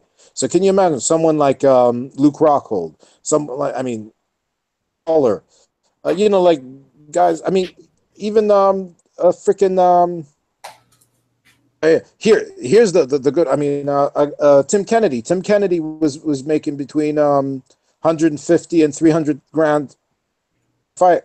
Mm-hmm. You know, I mean, and we're not even talking about the superstars of the sport. Like, Right. for all his greatness, he's not even close to being the biggest star in Brazil. The biggest star in Brazil in UFC, you know, in MMA history is Vitor. Vitor is like he's like he's a rock star in Brazil. He lost between $2 and $5 million out of sponsors, and I believe him because that guy is a superstar. Right. Remember Ronaldo, the footballer. He since he's retired, he runs one of the biggest management agencies, and he had to drop all his MMA fighters because they can't make any money off. Like for them to make money off the fighters, with the fighters, they have to wear their gear. It's you know it's the exposure when they fight. You see that stuff. So no, they laid waste to that. Like you know, it's ridiculous. Like it's like there's nothing oh man, no, all of that, and so that's like you can't expect fighters. And it's funny, like already, man, fighters are really cool people because they took that on the chin. They took that ridiculous USADA guideline bullshit on the chin too. The one where finally they woke up and said no more, enough is enough, was when like actually very gullible people because when they finally stopped, even guys like Joe Lozon kind of turned, was when the UFC sold for $4.5 billion. That's when they said, wait a minute, you guys are taking the piss. Because like Dana made 400 million, the Fertittas made like close to $1 billion each. Yep. To the fighters, nothing. If anything, fighters is now because those WME jackasses overpaid grossly Yeah. for it. They're cutting corners and paying. You know, like it's not just like how much they're paying them that's costing them. It's like the fighters don't even have access to training footage. They cut that because they buy it now or get UFC pass. Yeah, they can't even that they used to talk to because all of them got fired to cut costs. Like that's important for fighters, talking to people who actually know about fighting. Yeah. Instead of talking to some drunk Budweiser, you to be more like McGregor. Yeah. They're never gonna live that one down. Maybe. Yeah. No, and the biggest slap in the face was when they gave them a one-off 50% coupon. It's like, you go fuck yourselves, man, for fucking shitty Reebok gear. I mean, Reebok anymore, man. Like I remember when I was a kid, Reebok made some good shit, This isn't even the Reebok we knew. This is some bullshit, man. They're not even Reebok anymore. That This is like third rate. Like Adidas owns them. Yeah. Basically, their deal with the UFC saved them from there's rumors that basically Adidas were going to shut them down. Like, this is what we're talking about. Whoever signed that deal, they showed up. I mean, honestly, like if you were going to go for any mainstream brand, you know, the biggest deal, the most money isn't the best. I mean, 70 million for more than 500 fighters is bullshit. Right. I mean, a bum like James Harden, an overrated bum like James Harden, a $250 million deal. Yep. 250 million by himself. A freaking JJ Watts, who's an amazing athlete, they signed him to some ridiculous money because Reebok needed him. They needed a mainstream guy. And they signed him to like $300-400 million for like 10 years or something. So that's ridiculous. That's already like they completely, but what's ridiculous is like there's an obvious, like if you want a mainstream sponsor, go for Under Armour. Under Armour are amazing. Like as far as the mainstream guys, they probably the best fit for MMA. With MMA fighters for years, they make some great MMA gear, and they even work. They even outsource. They even work with Venom and Hayabusa. George St. Pierre. Yep. Like that's who they should have gone with. And this guy, this journalist, actually went to Under Armour and asked them. They went to three of the biggest outfitters, you know, like sports brands. They asked Nike, Under Armour, because it actually makes sense that they should go to Under Armour, and they never even went there. They never even asked. They never even contacted Under Armour to find out if they were interested in working with the UFC. So that means like the first offer they got, they took people possible, they took. So it just shows they don't give a shit about the fighters, man. A conspiracy theorist, I honestly believe, okay, fine, they wanted to streamline the UFC to sell it. Fair enough. And they can do whatever they want. Like they bought it, it's theirs, fair enough. The fighters deserve better than that. But whatever. If you want to sell it, go ahead and sell it. But don't tell me it's about the fighters. Don't tell me that, you know, and I really believe that took that shitty offer. Part of it was to keep the fighters in line. Less money the fighters make, the more dependent they are on the brand. And I'm convinced part of it was that. It's not the main reason. Was that because something happened that night when GSP, it was the first time had walked away on his own terms with the belt at the top of his game. Like the whole thing about, especially the UFC, they were big on that, was basically it's where the best, you know, basically no matter how good you are, you will lose because the best fight the best. Remember, they were big on that. And basically the promoters were the best promoters in combat sports because the promoter was actively looking for the guy to beat you. If the guy was wearing that belt, he is the best. He's undisputed because he's fighting the best. Right? Yep. St. Pierre to actually walk away from the UFC with his belt, and it wasn't just that he walked away at the top. It was that he walked away and he didn't need the UFC because he was making good money. He was making way more money off of sponsorships with Hayabusa, with Under Armour, with all his sponsors than the UFC ever paid him. MMA fighter in history, but like he's got his Under Armour deal is for life, so he's fine. Right. But I think that irked Dana and the Zuffa boys because it was like he doesn't need us. And I think, you know, if there's one thing Zuffa has always been about is controlling the narrative, controlling the fighters. If a fighter steps out of line, you know, you go nuclear on his ass. You fuck with his career. You know, like I mean, look at the way they fucked with Tito, man.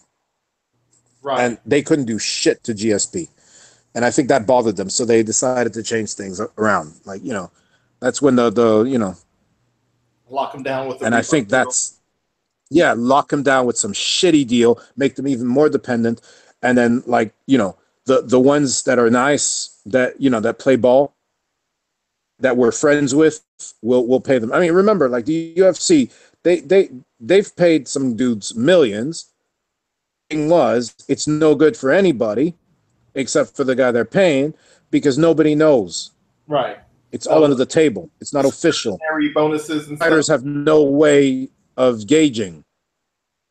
If like, oh, Chuck Liddell just made like $3 million, and I'm better than Chuck Liddell. Like I beat, like for example, Rashad. If he knew that Chuck Liddell was making $3 million a fight, which he was, because Dana would slip him a check. Mm-hmm. And Rashad did what he did to Chuck, then he'd say, yeah, well, I'm at least worth 2 or 3 or maybe even 5 because I'm better. You know what I mean? But since it was nothing, it was always under the table. It was, discretionary bonuses, which is so full of shit. Like fighters never had any way to gauge their worth. And fighters, like for all their bluster, people, because it's like, I mean, there was a couple who weren't, I'm not calling them stupid. That's not what I'm calling. But MMA fighters, I've noticed, are very, very humble. They're, it's that whole martial artist thing. Because Dana, I mean, for Christ's sakes, like it's been exposed for good. They're probably making at best 10 to 12% of, like the revenue split is really bad. It's like 90-10 basically. They're the worst paid athletes in the world. Like as far as like revenue sharing, and there's like 1 or 2 or 3 that are making really good money. But I'm here to tell you, like even Ronda, for all the money she made, she was vastly, almost more exploited than the undercard. Like what she brought to the UFC. Like, did you ever see the UFC on Good Morning America? UFC. Yeah, I saw that. Really? Yeah. I can't remember that. The closest. It was bad. Wow. Okay. Well, fair enough. But she did like that with Ronda. They could have never dreamt of. Like they entered into the mainstream. I mean, like that whole thing of Beyonce featuring her do nothing bitches speech. Like they had never gone before.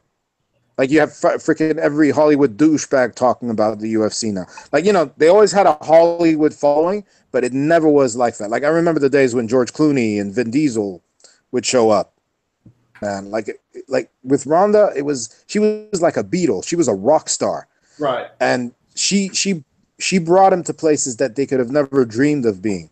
Like me, the closest thing to like mainstream American TV I can remember the UFC being in was remember when Dana and Rich Franklin showed up on the Bill O'Reilly Factor?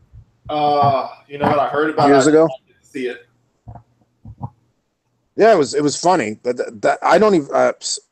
Good Morning America, I didn't know that. I just learned something. But no, to me, it's like anytime they go on Good Morning America or any other celebrity daytime TV show, they just butcher everything that they ask in the whole entire segment. It's just a massacre of just stupid questions. Oh, of course, no. But what I'm saying is, no. What I meant was like before Ronda. See on there? No. Okay, fair enough. Fair enough. I didn't even know. See, I learned something. But Ronda was okay. Here we go. Okay, like it's not okay. Fuck Good Morning America. That's when you're mainstream, right? The Conan O'Briens, that I'd never seen an MMA fighter on one of those shows.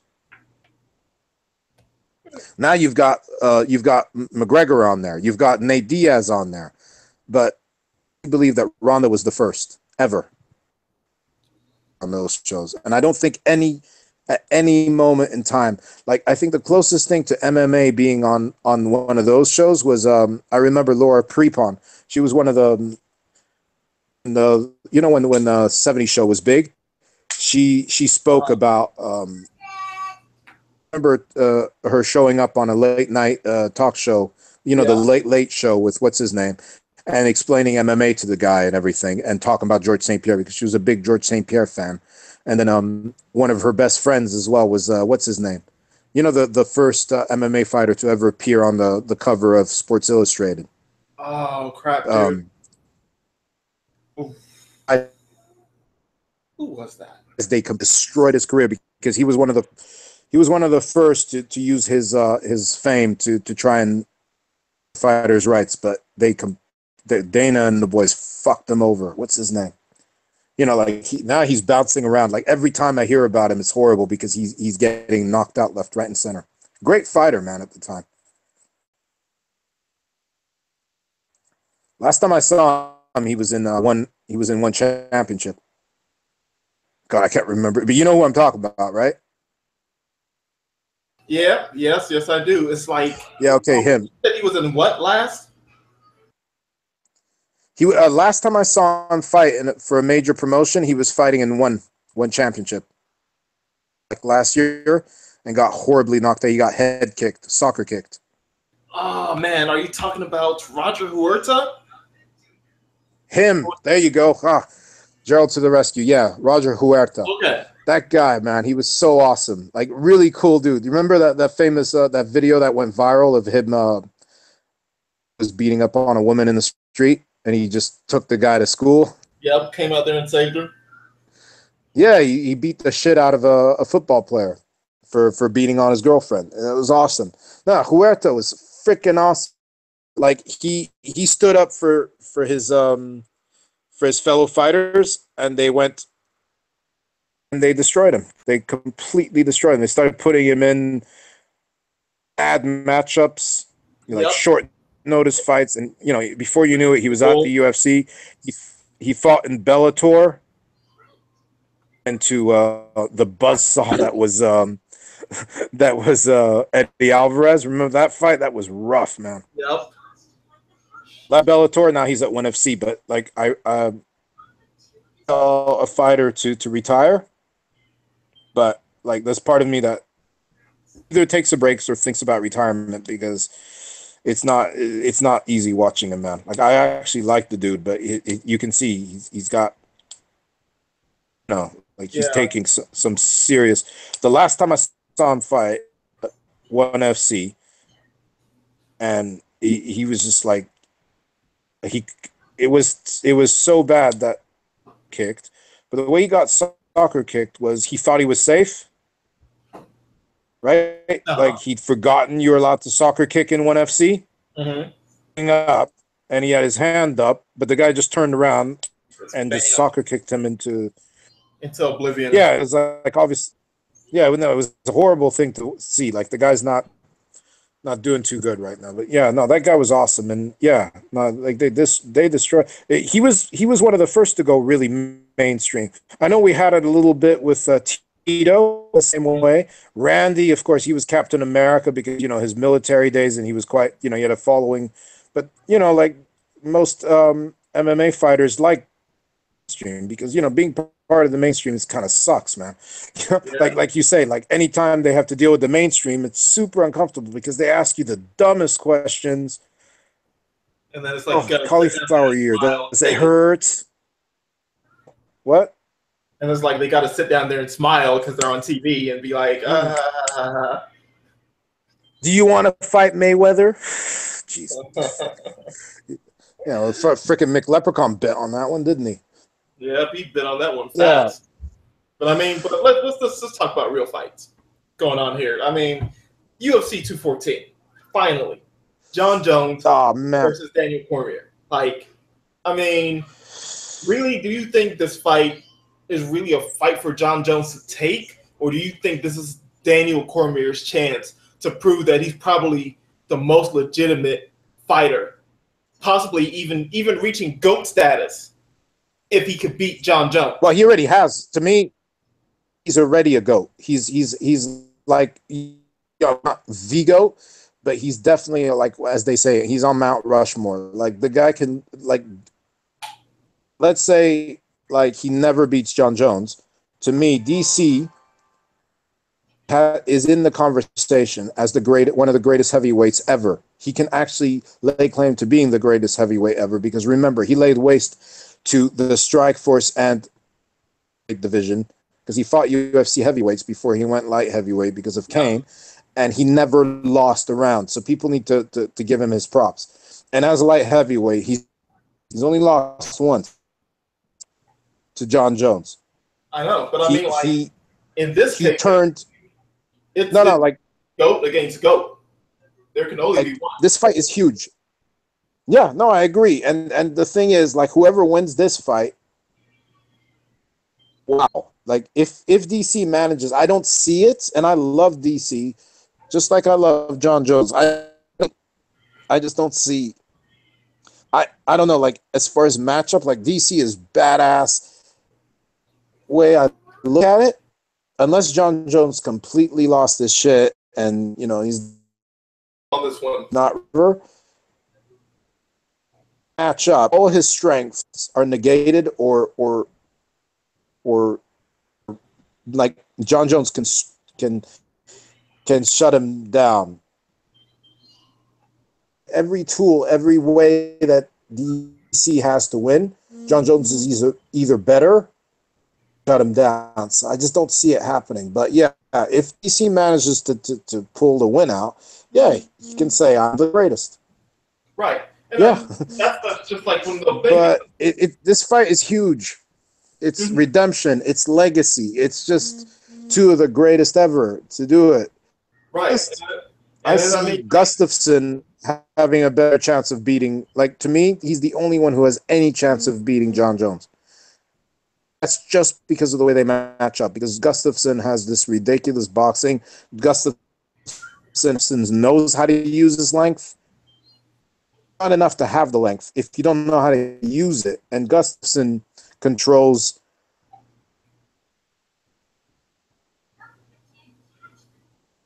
Are you saying that Gustafsson is able to control his length and everything in that reach very well, unlike some fighters? Well, I mean, what, Stefan Struve? Is that what you're saying?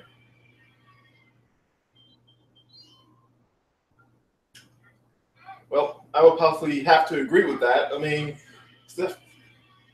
Gustafsson was able to take what John Jones probably the furthest that he's ever gone in most impressive fashion that he's ever been able to do it. And even with Gustafsson's losses after that, could Gustafsson actually still be the type of fighter that could actually take John Jones all through those rounds in the type of fight that he gave him last time? That's kind of one of those questions that a lot of people, a lot of fighters are actually thinking about. And possibly he could, possibly he can't. But Gustafsson also failed to beat Daniel Cormier when he had the chance. So the whole likelihood of Gustafsson being able to take John Jones back through those rounds like he did the first time, it just seems a lot more diminished. And in this situation between Daniel Cormier and John Jones in this rematch, any one of these fighters, whoever takes this win, is more than likely going to be the real GOAT of the light heavyweight division. Buddy. Yep.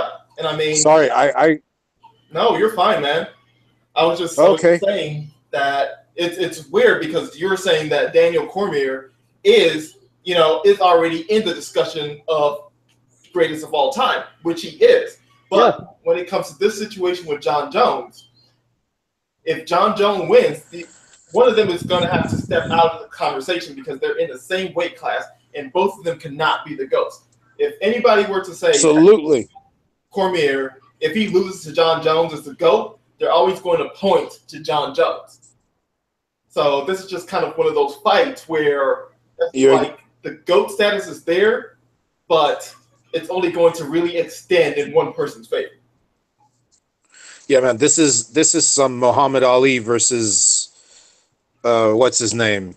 Shit, this is a Frazier. Exactly. This is Muhammad Ali versus Frazier.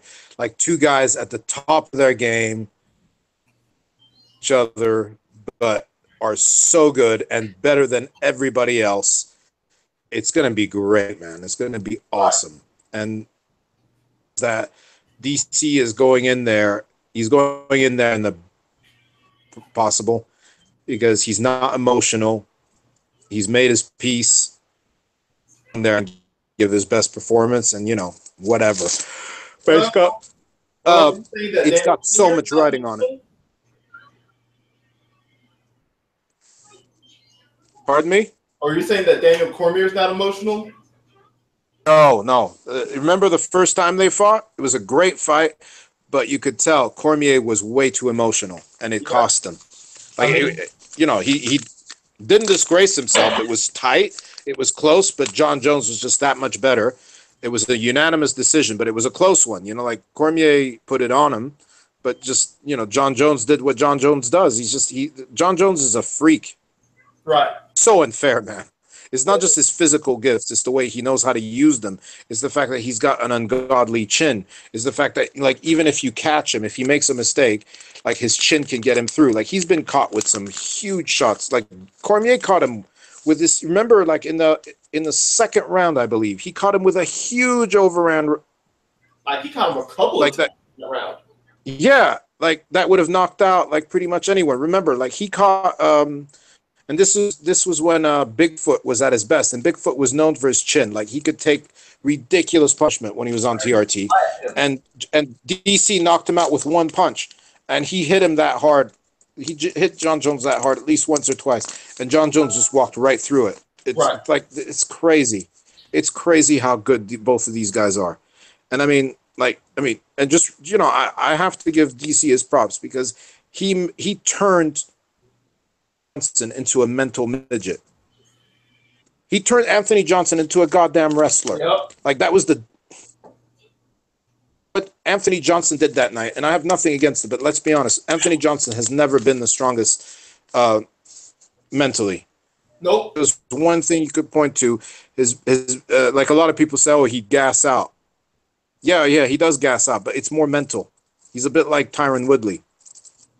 Went from not being the strongest mentally to just being a complete mental midget. What he did, it was almost like watching him commit suicide in that cage, that second title fight, because he came into that he was the favorite, for Christ's sakes, and I was I can't believe disrespectful people are for people to make Anthony Johnson the favorite over court. So disrespectful, because look at what he did to the guy in the fight. He didn't just beat him, he broke him. That's just pure craziness, and that's why a lot of people are kind of honestly, to tell you the truth, the UFC is not even giving UFC 214 that much promotion as it is right now on this very day. DC was so in his head. DC is so good. DC is so mentally tough that he made AJ fight like a moron. That's how amazing DC is. And this is how amazing this fight is, because this is DC going to fight John Jones. He's going to fight John Jones, and it's going to be amazing because, I honestly think, especially if John Jones wins, I think the argument is settled. John Jones is the greatest, most talented fighter that has ever touched the UFC. That guy, as he is now, he to me, is between him and GSP, as far as legacy. But after that, you can't argue.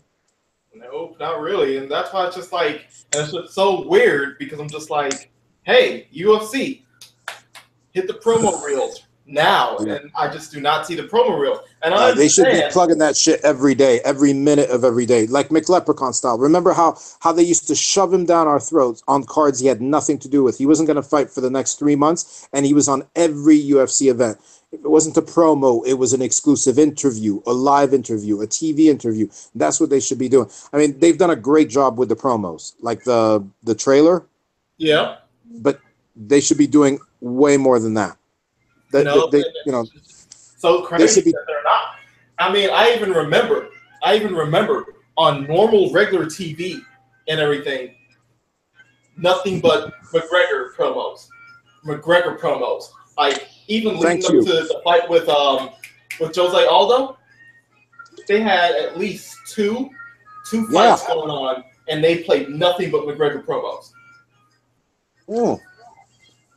They had unscheduled interviews, unscheduled TV spots. Remember, I mean, I didn't even know about like calcified ribs, like, you know, when you break a rib, like how it calcifies. That I learned that because they had a special on ESPN where Dana came on with a doctor who had to explain it to his dumb ass. You know, stuff like that. It's like everything. They should have a press tour, but no. Dana's off with his little rent boy trying to sell us on a boxing fight, trying to sell us on the idea that McLeprechaun can actually knock out the greatest boxer that's ever lived. Like, this is how stupid things have gotten in the UFC. Like, this fight is happening less than 2 weeks from now, and Dana's not even anywhere near it. He's not anywhere. And the sad thing is, you know, even after this Mayweather-McGregor fight, I don't even see this getting better. Like, that should have been part of the negotiation.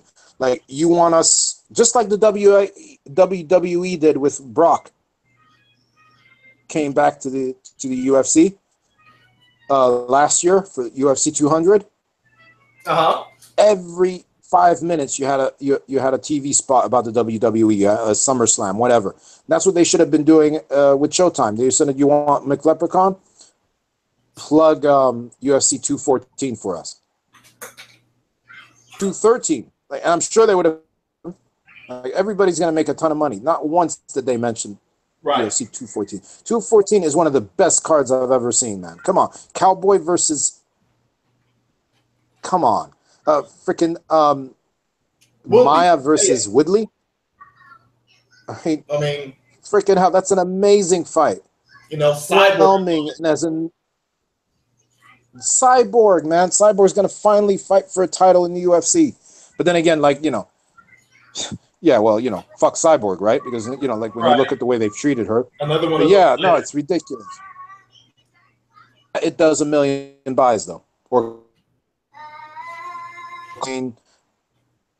100,000, and I think they get to 1 million buys because it's just that good a card, and people love John Jones. Like, they love watching him, whether they like him or not. That's whatever. But I honestly believe that whole nonsense, everything that happened to him, made him a bigger star. Like, people, like, you know, like, I think all those idiots who used to talk shit, take him for granted.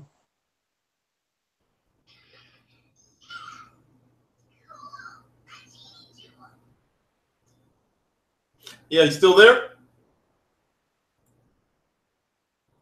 Well, I don't know. I just think that a lot of, like, the whole thing about UFC 214 is just being completely underplayed right now. And maybe within the next week, hopefully within the next week, they'll start to play more promos and actually talk about the importance of this UFC 214 fight, because you're basically about to showcase a fight between two people who are going to be talked about as the greatest of all time, probably for the next decade or two, the same way that people talk about the greatest of all time, like Fedor and GSP and everybody else. And it's just exactly that time. Exactly, man. It's an amazing fight. It's a historic fight, man. It's going to be great. But the whole card is amazing. So, yeah, no, like you said, they're not doing it justice. At least I'll give them that. Right, man. That's a beautiful, beautiful trailer they put together, man. You know, like, you see the young John Jones, the 21-year-old winning the title and going through, you know, basically a rite of passage, you know, the you know, falling. Yeah, man, like, it's going to be a great fight. I agree. Great fight. It's going to be a great card. And I think it's going to be, and to be honest with you, whatever happens, John Jones has 2 fights left in this division. And after that, I see him as a heavyweight. Right. I mean, you know, just going to increase his legacy just that much more if he could stop messing up, that is. Yeah. No, I see him fighting in DC. fight, and apparently, I mean, this is what he said. He believes he owes Gustafsson a fight, and you know, when you see when you see how good Gustafsson looked against Teixeira, who's one of the best, like the way he laid waste to Teixeira, it's making my mouth water. Considering how great their first fight was, like let's say he beats DC, he's got he moves on to heavyweight. And I honestly believe like he lays waste to that division. Right.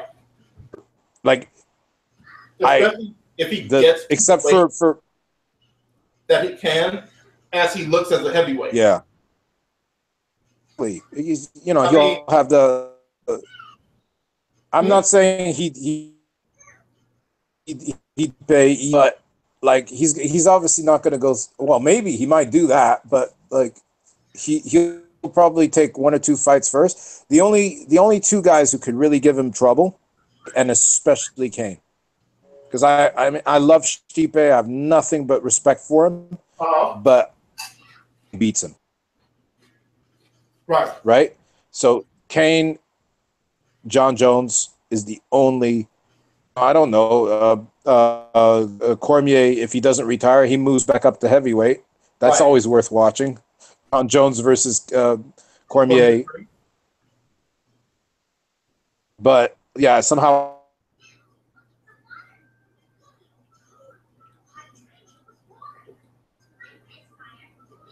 I mean, it could really happen, and I'd watch it. I would definitely watch it. But yeah, those two matches for John Jones at light heavyweight. You got a trilogy. I know. You got a trilogy, and that's great too, man. Yeah, but, I would definitely watch it. But I mean, seeing John Jones as he was as a heavyweight when he posted all those like weightlifting pictures and everything of him all like super bulked up, showing up at muscle or bodybuilding competitions and everything. I mean, him going to heavyweight could be more than a legitimate thing, and he would probably with his build be way more muscular and probably even stronger than some of the current heavyweights. Absolutely. Especially like a lot of the heavyweights in the UFC are on their way out. I mean, I love Travis Brown and I wish him nothing but the best. And he's amazing. But can you imagine like he's not doing too good right now. I'm not one of these people who thinks it's over. I think he might need a break to recalibrate, like decide whether that's what he wants or not. And find the good camp for goodness sakes. Like I'm not gonna dump all over Edmund. Like I have nothing against the guy, and he was obviously great for Ronda, but it did not work out with for Travis. Like Travis when he was with Jackson Wink, he was doing great. I mean, he was the Dominic Cruz of the heavyweight. But for whatever reason, he's just like he's lost his way, and I want to see the real Hopper back. But like, you know, he was supposed to be the future, and he's, you know, he's not doing good. But like, they lost Mitrione. Like, people can laugh and make fun of the dude as much as they want. He was a damn good heavyweight, and he was fun.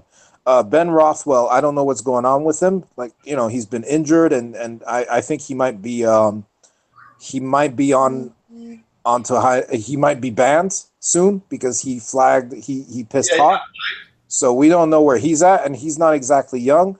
Andrei Arlovsky, I mean, downhill slope again. Yeah, he's on the slope, and he's getting on. He's freaking, he's getting really close to 40. You've got, who else do you have? You have Mark Hunt. Mark Hunt is Mark Hunt. I love that dude. But, he doesn't have too much longer. He said it himself. Like, he's got 1, 2 years, 3 years at the most. And he's not even like in. I think he's made his peace with the fact that he's not going to be a contender, especially now that he's suing the UFC. Like, even if he earns his title shot, they're probably not going to give it to him because he's persona non grata over there because he speaks the truth. This Alistair Overeem, but I'm sorry, like the guy on talent, yes, but there's something about Alistair. He's he's a head case. Like, okay, he beat Verdum, that's great. Yeah. But it wasn't a good performance. And, like, if John Jones, already they're friends, so I don't see him fighting. If they ever fought, John Jones would destroy that cat. Like, Verdum, I mean, let's be honest. Alistair Overeem is a head case, and he's not the strongest mentally. As Nope. far as talent, like he's amazing. But remember him in the kickboxing in the K1 days? Remember Yeah. how Remy used to toy with the dude? Like Remy used to beat him at the press conference. He'd get in his head, make fun of him, and the guy's a head case. Uh, who else is there at heavyweight? Oh God, I missed that dude, man. That guy was amazing. The Flying Gentleman. Yeah. But remember, they fought twice, and both times he completely shut him down, and he toyed with the guy because he was in his head. And okay, Verdum is as far as talent, yeah, he's as good as anyone. But nah, man, like he's never, like look. Verdum beats himself. He beat himself versus Stipe, for Christ's sakes. Like, what was that? He was running. It was embarrassing, man. Like, he went into a full-blown, hands-down sprint against the guy. Yeah. I mean, he dropped Stipe. Stipe got back up, and Stipe was unsteady on his feet, and he was still running from him. Remember, Stipe was chasing him with wobbly legs. Like, that tells you something. There's something wrong there. And you can't tell me it's Jackson Wink's fault. There's no way Jackson or Winklejohn told him to do that. That's pure Alistair. And Joe Rogan did him a favor that night by saying, "Oh yeah, it's a strategy." No, it isn't. It's him running. It was hilarious. It was laughable the way he ran that night. And then even with Verdum, like it wasn't a robbery. It was really close. And I don't have a problem with him having his hand raised, but it wasn't a great performance. It was not a great performance at all. He was patient, but he was also, you can tell, because Alistair does not have a great chin, but that's not how you protect your chin, man. Not the way you fought, man. You fought like you were scared to, and as soon as the guy hit him, he went down. It wasn't a great performance, but yeah, fair enough. He won, got his hand raised, and you know what? I don't have a problem with it. I refuse to call it a robbery. And the fucking Verdum saying like he's gonna appeal it now. No, I honestly believe he won 2 rounds. Right. He won 2 rounds. So I'm okay with it. But outside of that, Verdum is a head case too, man. Verdum is very talented, but ever since Stipe stopped him, he hasn't been the same. No. Like, you'll never see a better Verdum than when he beat non-sea level Kane. Exactly. I don't like Verdum, but that was a great performance. His striking that night. I never thought I'd see the day where Verdum would strike like that. That he looked amazing, man. The knees, even that clinch. It wasn't a Thai plum clinch because he was actually like, remember when like from far away it looked like a Thai plum clinch, but it wasn't even that. He was restricting his breathing. Yep. Because he didn't have his hands in the back of his head. He was just basically squeezing his neck to restrict his breathing, which is genius. Like, the guy was already having trouble. No, honestly, like, hats off to the game plan. He was amazing that night. But I still maintain that Kane, if Kane hadn't blown his wad in the first round, he would have stopped him. Remember, Kane dropped him right from the off. That's another guy with no chin. Like, Verdum has a notoriously bad chin. Yeah. I remember him in his Pride days. Like, basically, the guy would just basically lay on his back and butt scoop, pull guard, because he couldn't stand. Because, like, if he stood, he'd get knocked out. And then you have Junior Dos Santos, another one of my favorites, but there's obviously something wrong with him. Like, I don't know if he's taken too much damage, but that performance against Stipe was one of the weirdest things I've ever seen, because he started off so good. Like, he hurt Stipe. He was beating him. Like, he broke. He either injured his leg really bad. Remember those calf kicks he was giving him? He was slicing his calf, and Stipe was hurt. And then all of a sudden he stopped kicking, and he went up against the cage. Something that, it's Junior Dos Santos's kryptonite, being up against the cage. I don't understand. It was weird. It was like, I don't know, and that's just not Junior, Right. Junior was the aggressive one back in the day. So I think Junior is on his. Okay, yeah. Here's the future of the heavyweight division: Francis Ngannou, right, or Ngannou. That guy's exciting. That guy's good. Yeah, like, definitely going to be a challenge for anybody, either Yeah. champion or anybody coming into the heavyweight division.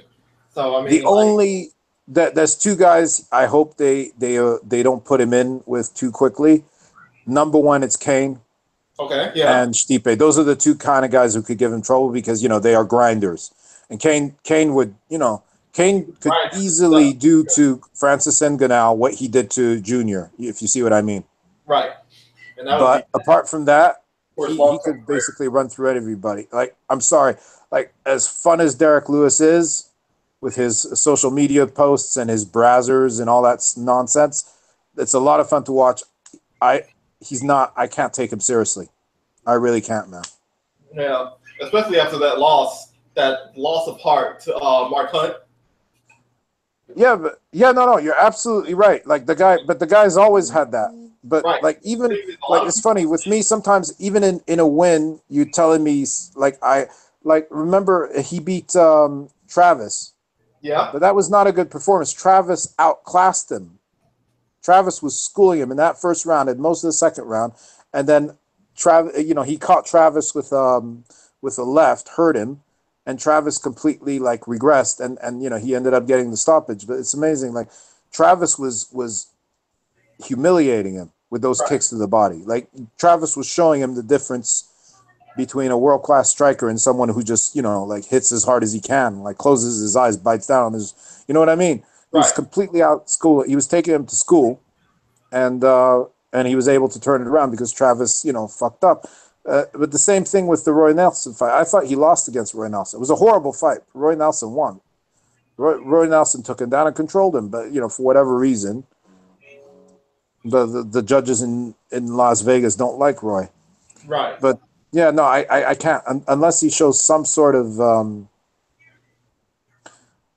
no. I mean, and a lot of good heavyweights left. Remember Sean Jordan.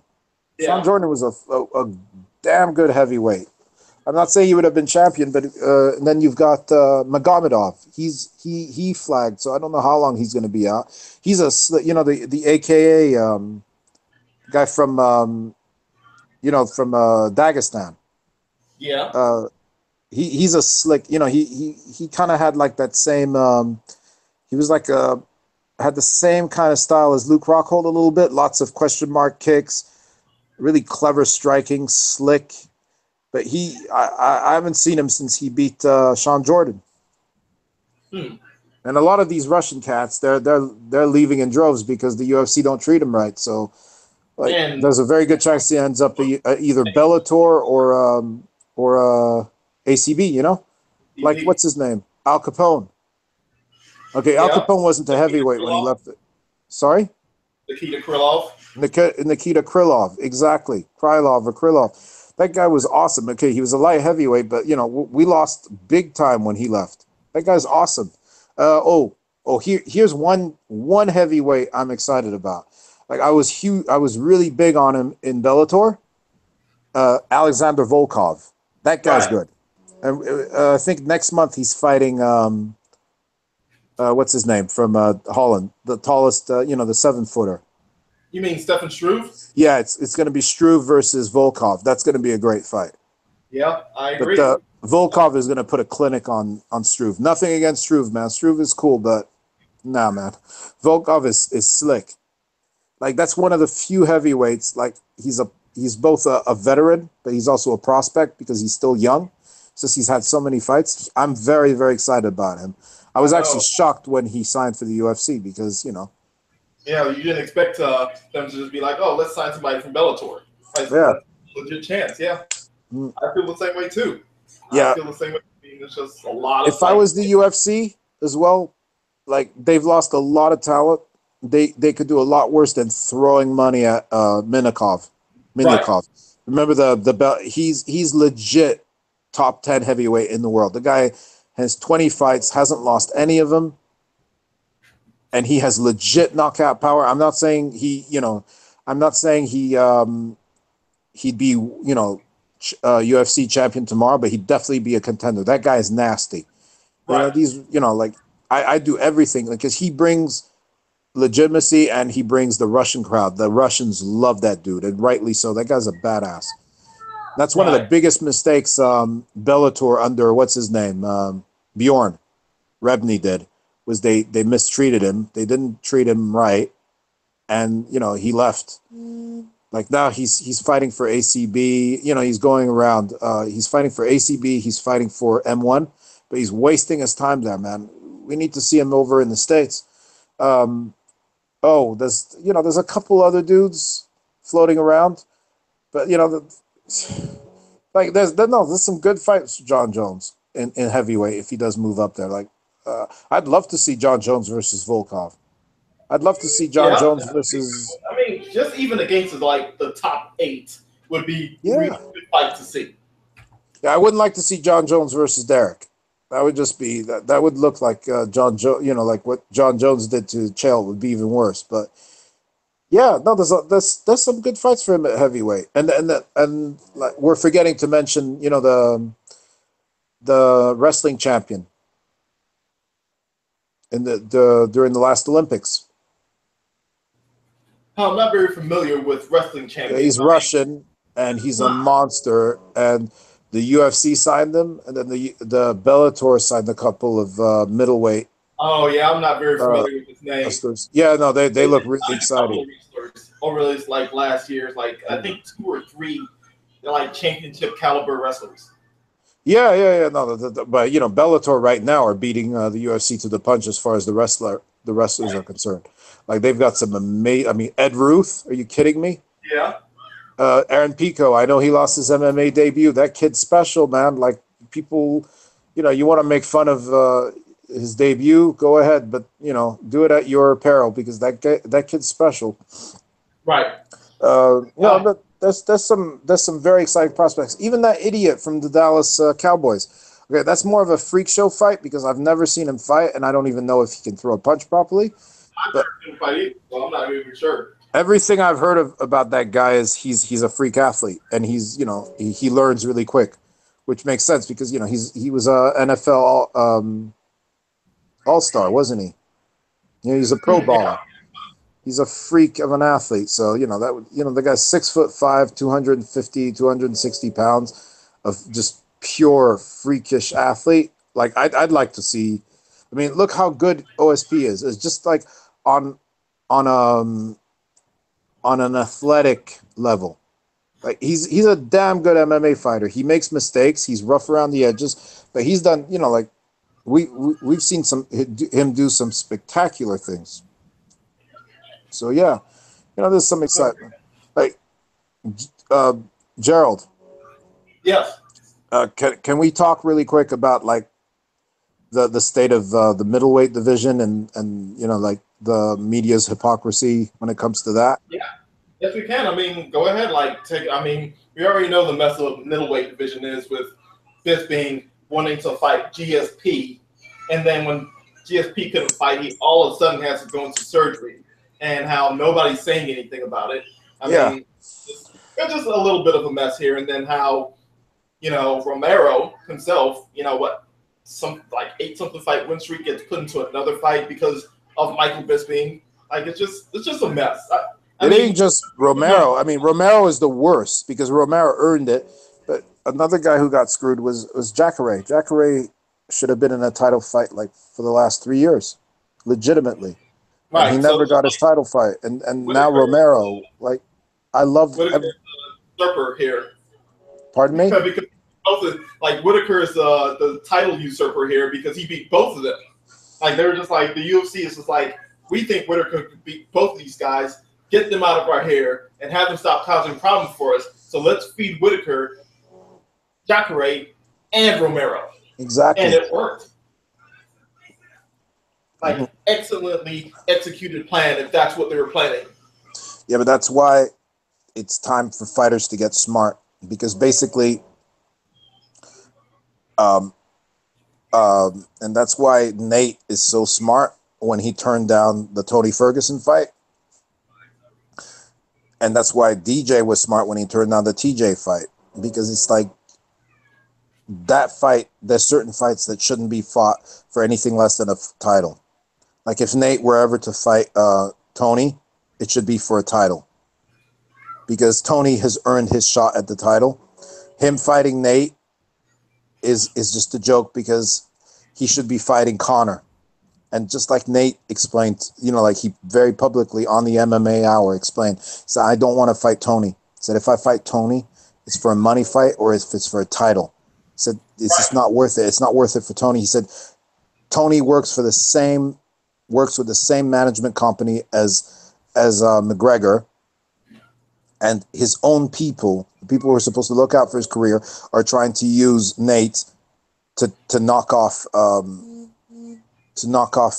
Tony, so they can keep McLeprechaun safe from Tony. It's ridiculous. But the worst is Michael Bisping. Ever since he won that belt, because Luke made a mistake. Let's be honest. Like Michael Bisping had no right to even fight for the title. He had no right. Like he hasn't earned it. Every time he got anywhere near a title shot, he always fucked it up, or he always got beat by better men. And he got the luck. He got so lucky when Chris Weidman went down with that back injury or that neck injury, and he was able to get into a title. I mean, honestly, if I had been Luke's management, I would have told him, make it a catchweight fight. Fight him at light heavyweight, like Michael used to fight. He does not deserve to fight for a title. And ever since he got his hands on a title, he's disgraced it, like blatantly, calling out every other fighter under the sun. He tried to get a fight with Nick Diaz. He tried to get a fight with Tyron Woodley. Tyron Woodley. Like, honestly, if he could get away with it, he'd pick a fight, just like what's his name? Romero's coach said. Romero's coach actually came out and said it. He said he'd pick a fight with Dominic Cruz if he could get away with it. Right. And it's true. Like, he blatantly did it. He did it multiple times. He did it with Jacare. He was calling out GSP to fight in Canada, UFC 206. When GSP says I can't fight because whatever reason, Jacare said, I'm your Huckleberry. He went and got a knee surgery. He rehabbed it. He was supposed to fight GSP. Remember, they wanted them to fight in March. That didn't work out. Then they were supposed to fight at UFC 2013, and everybody knew it. But because the UFC they like to screw their fighters, they made it look like it was all GSP's fault. GSP told, I'm happy the fact that he came out and explained it. When he signed the contract, he said, I'm not going to be available between September and November because I have an eye injury. I'm not fighting injured. They didn't say anything. They insisted on having a press conference. They set him up. They made it look like it was his fault when he was honest from the beginning. But the problem is Bisping. And the problem is Bisping being a coward, refusing to fight any legitimate middleweight. And middleweight is the best it's ever been in the UFC. I mean, think about the top 10. You've got talent everywhere. Even outside the top 10 is amazing. Christoph Jotko is either 10th or just outside the top 10 now that he's lost to David Branch.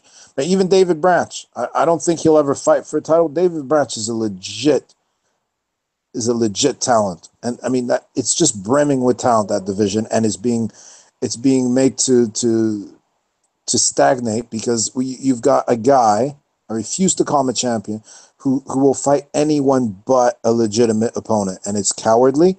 And what's worse is the media, and I'm not talking about the ignorant mainstream media. I'm talking about the people who know better.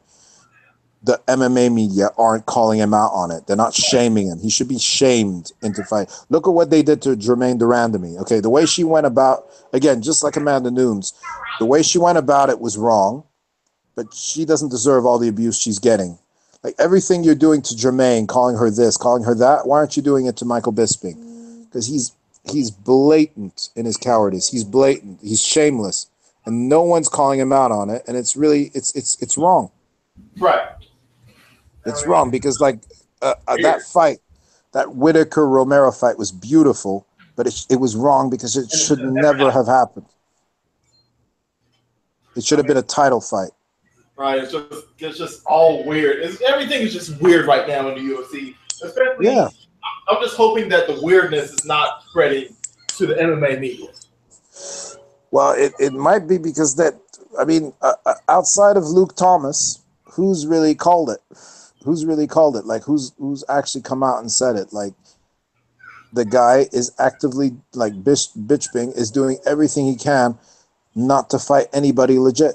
He really is. It's shameless. It's embarrassing, and not one person's calling him out on it. So yeah, I think it's starting to spread to the MMA media. And I mean, I understand. Like, I love GSP. He's the closest thing to my favorite fighter. And I mean, let's be honest. When he fought Dan Henderson, the fact he called out Dan Henderson was cowardly on Bisping's part. But yeah, but like, to me, Dan Henderson won that fight. Like, he should have gotten his hands raised, but like, he fought in England, and you know how it works. Bisping, no matter what happens, he'll always have, he will always win a decision. He's never lost in England when he fights, and I mean, there were some robberies. Remember him versus Matt Hamill? Oh yeah, yeah. Matt Hamill did the same thing to him that Tim Kennedy did to him, but he lost a unanimous decision, which is just unspeakable. Thalis Lides, they fought in Scotland. He won that fight. The one that's more questionable is the Anderson fight, because honestly, like, I'm not. That one is way controversial because right. Yeah. But Anderson didn't do himself any favors. Nope. Like 80% of that fight, he was just messing around, being a fool. He even got dropped because he was being foolish again. He was doing the same thing he did with Weidman, so he got dropped for half a second. But I mean, to be honest, I think he finished him. Like, after, with the whole, the knee to the face, I thought that was a stoppage. But whatever. Like,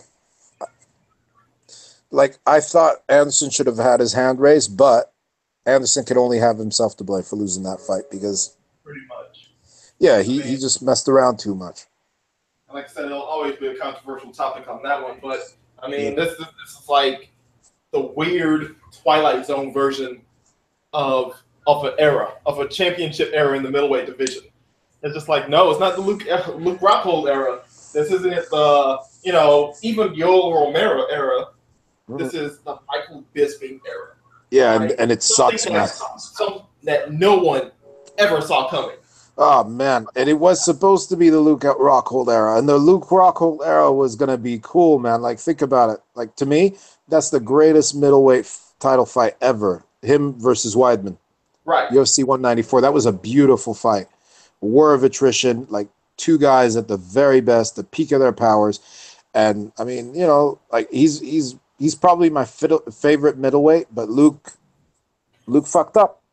Luke fucked up. He went in there to make an example of Bisping, and there's nothing wrong with that. But you can't do that. You can't go in with your chin up. You can't run into people like that.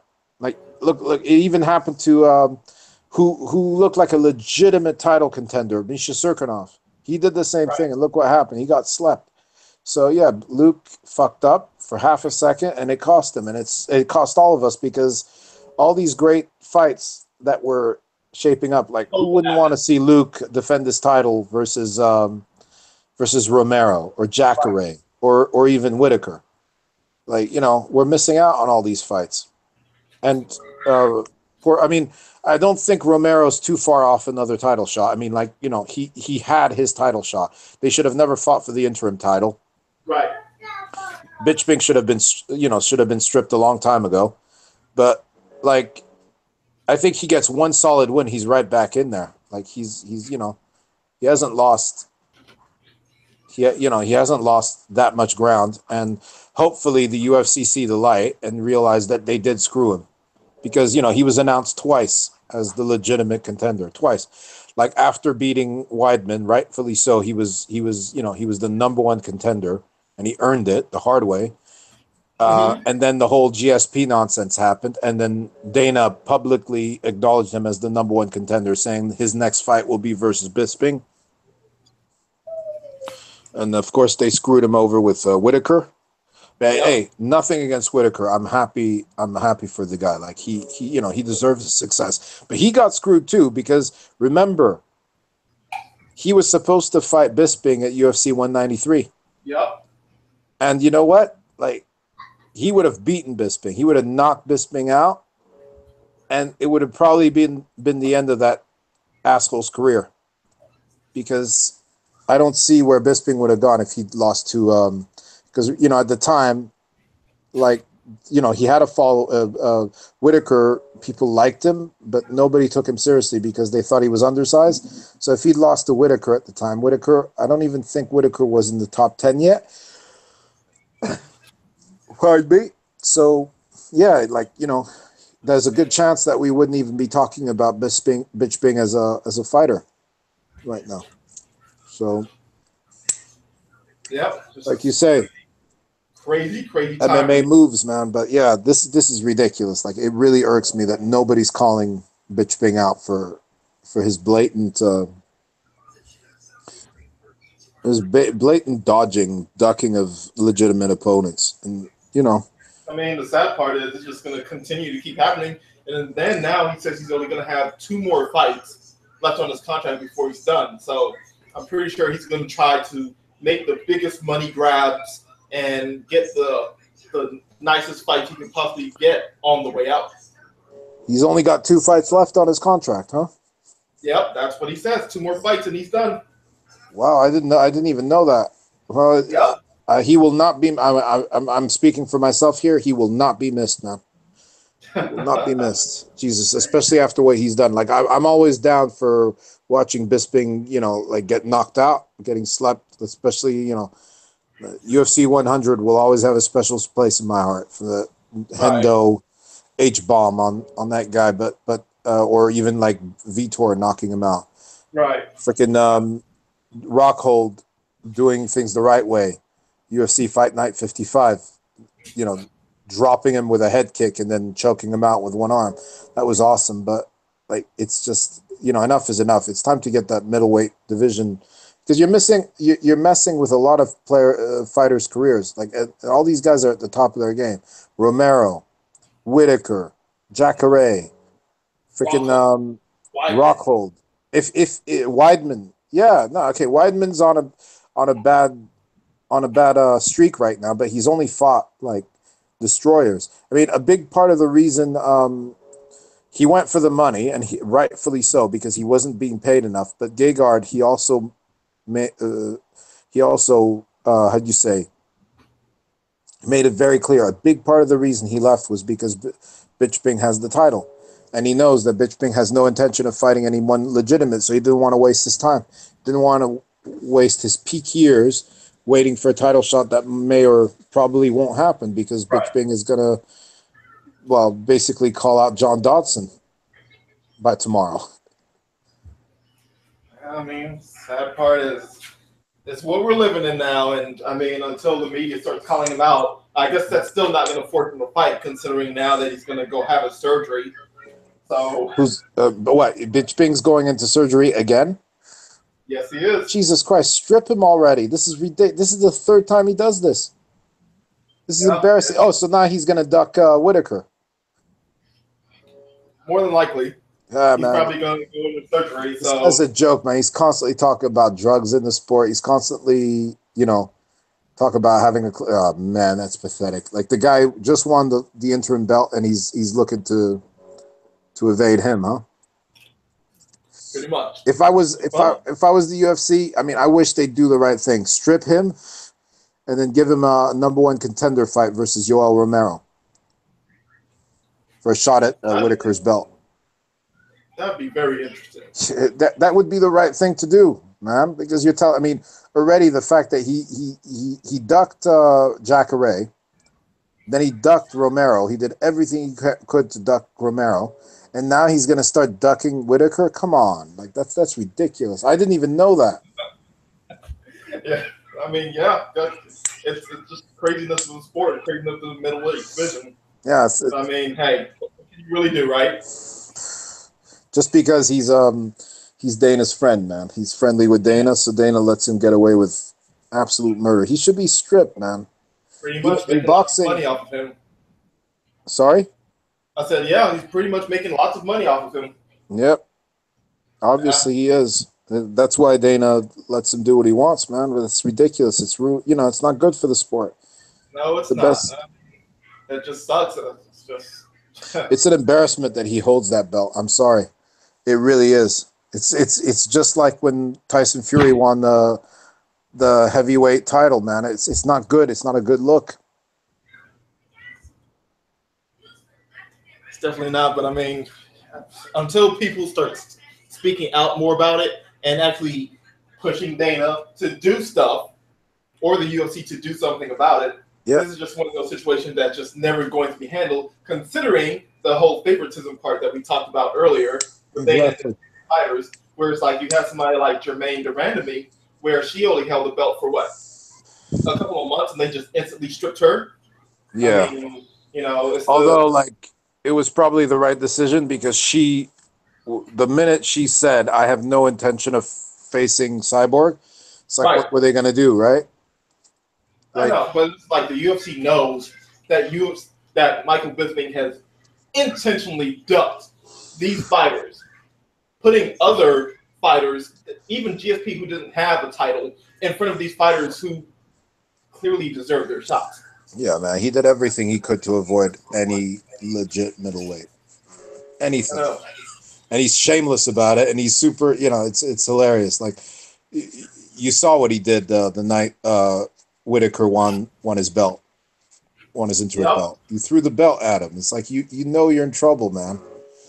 It's like it's not a good look for the UFC. Like the UFC has always been.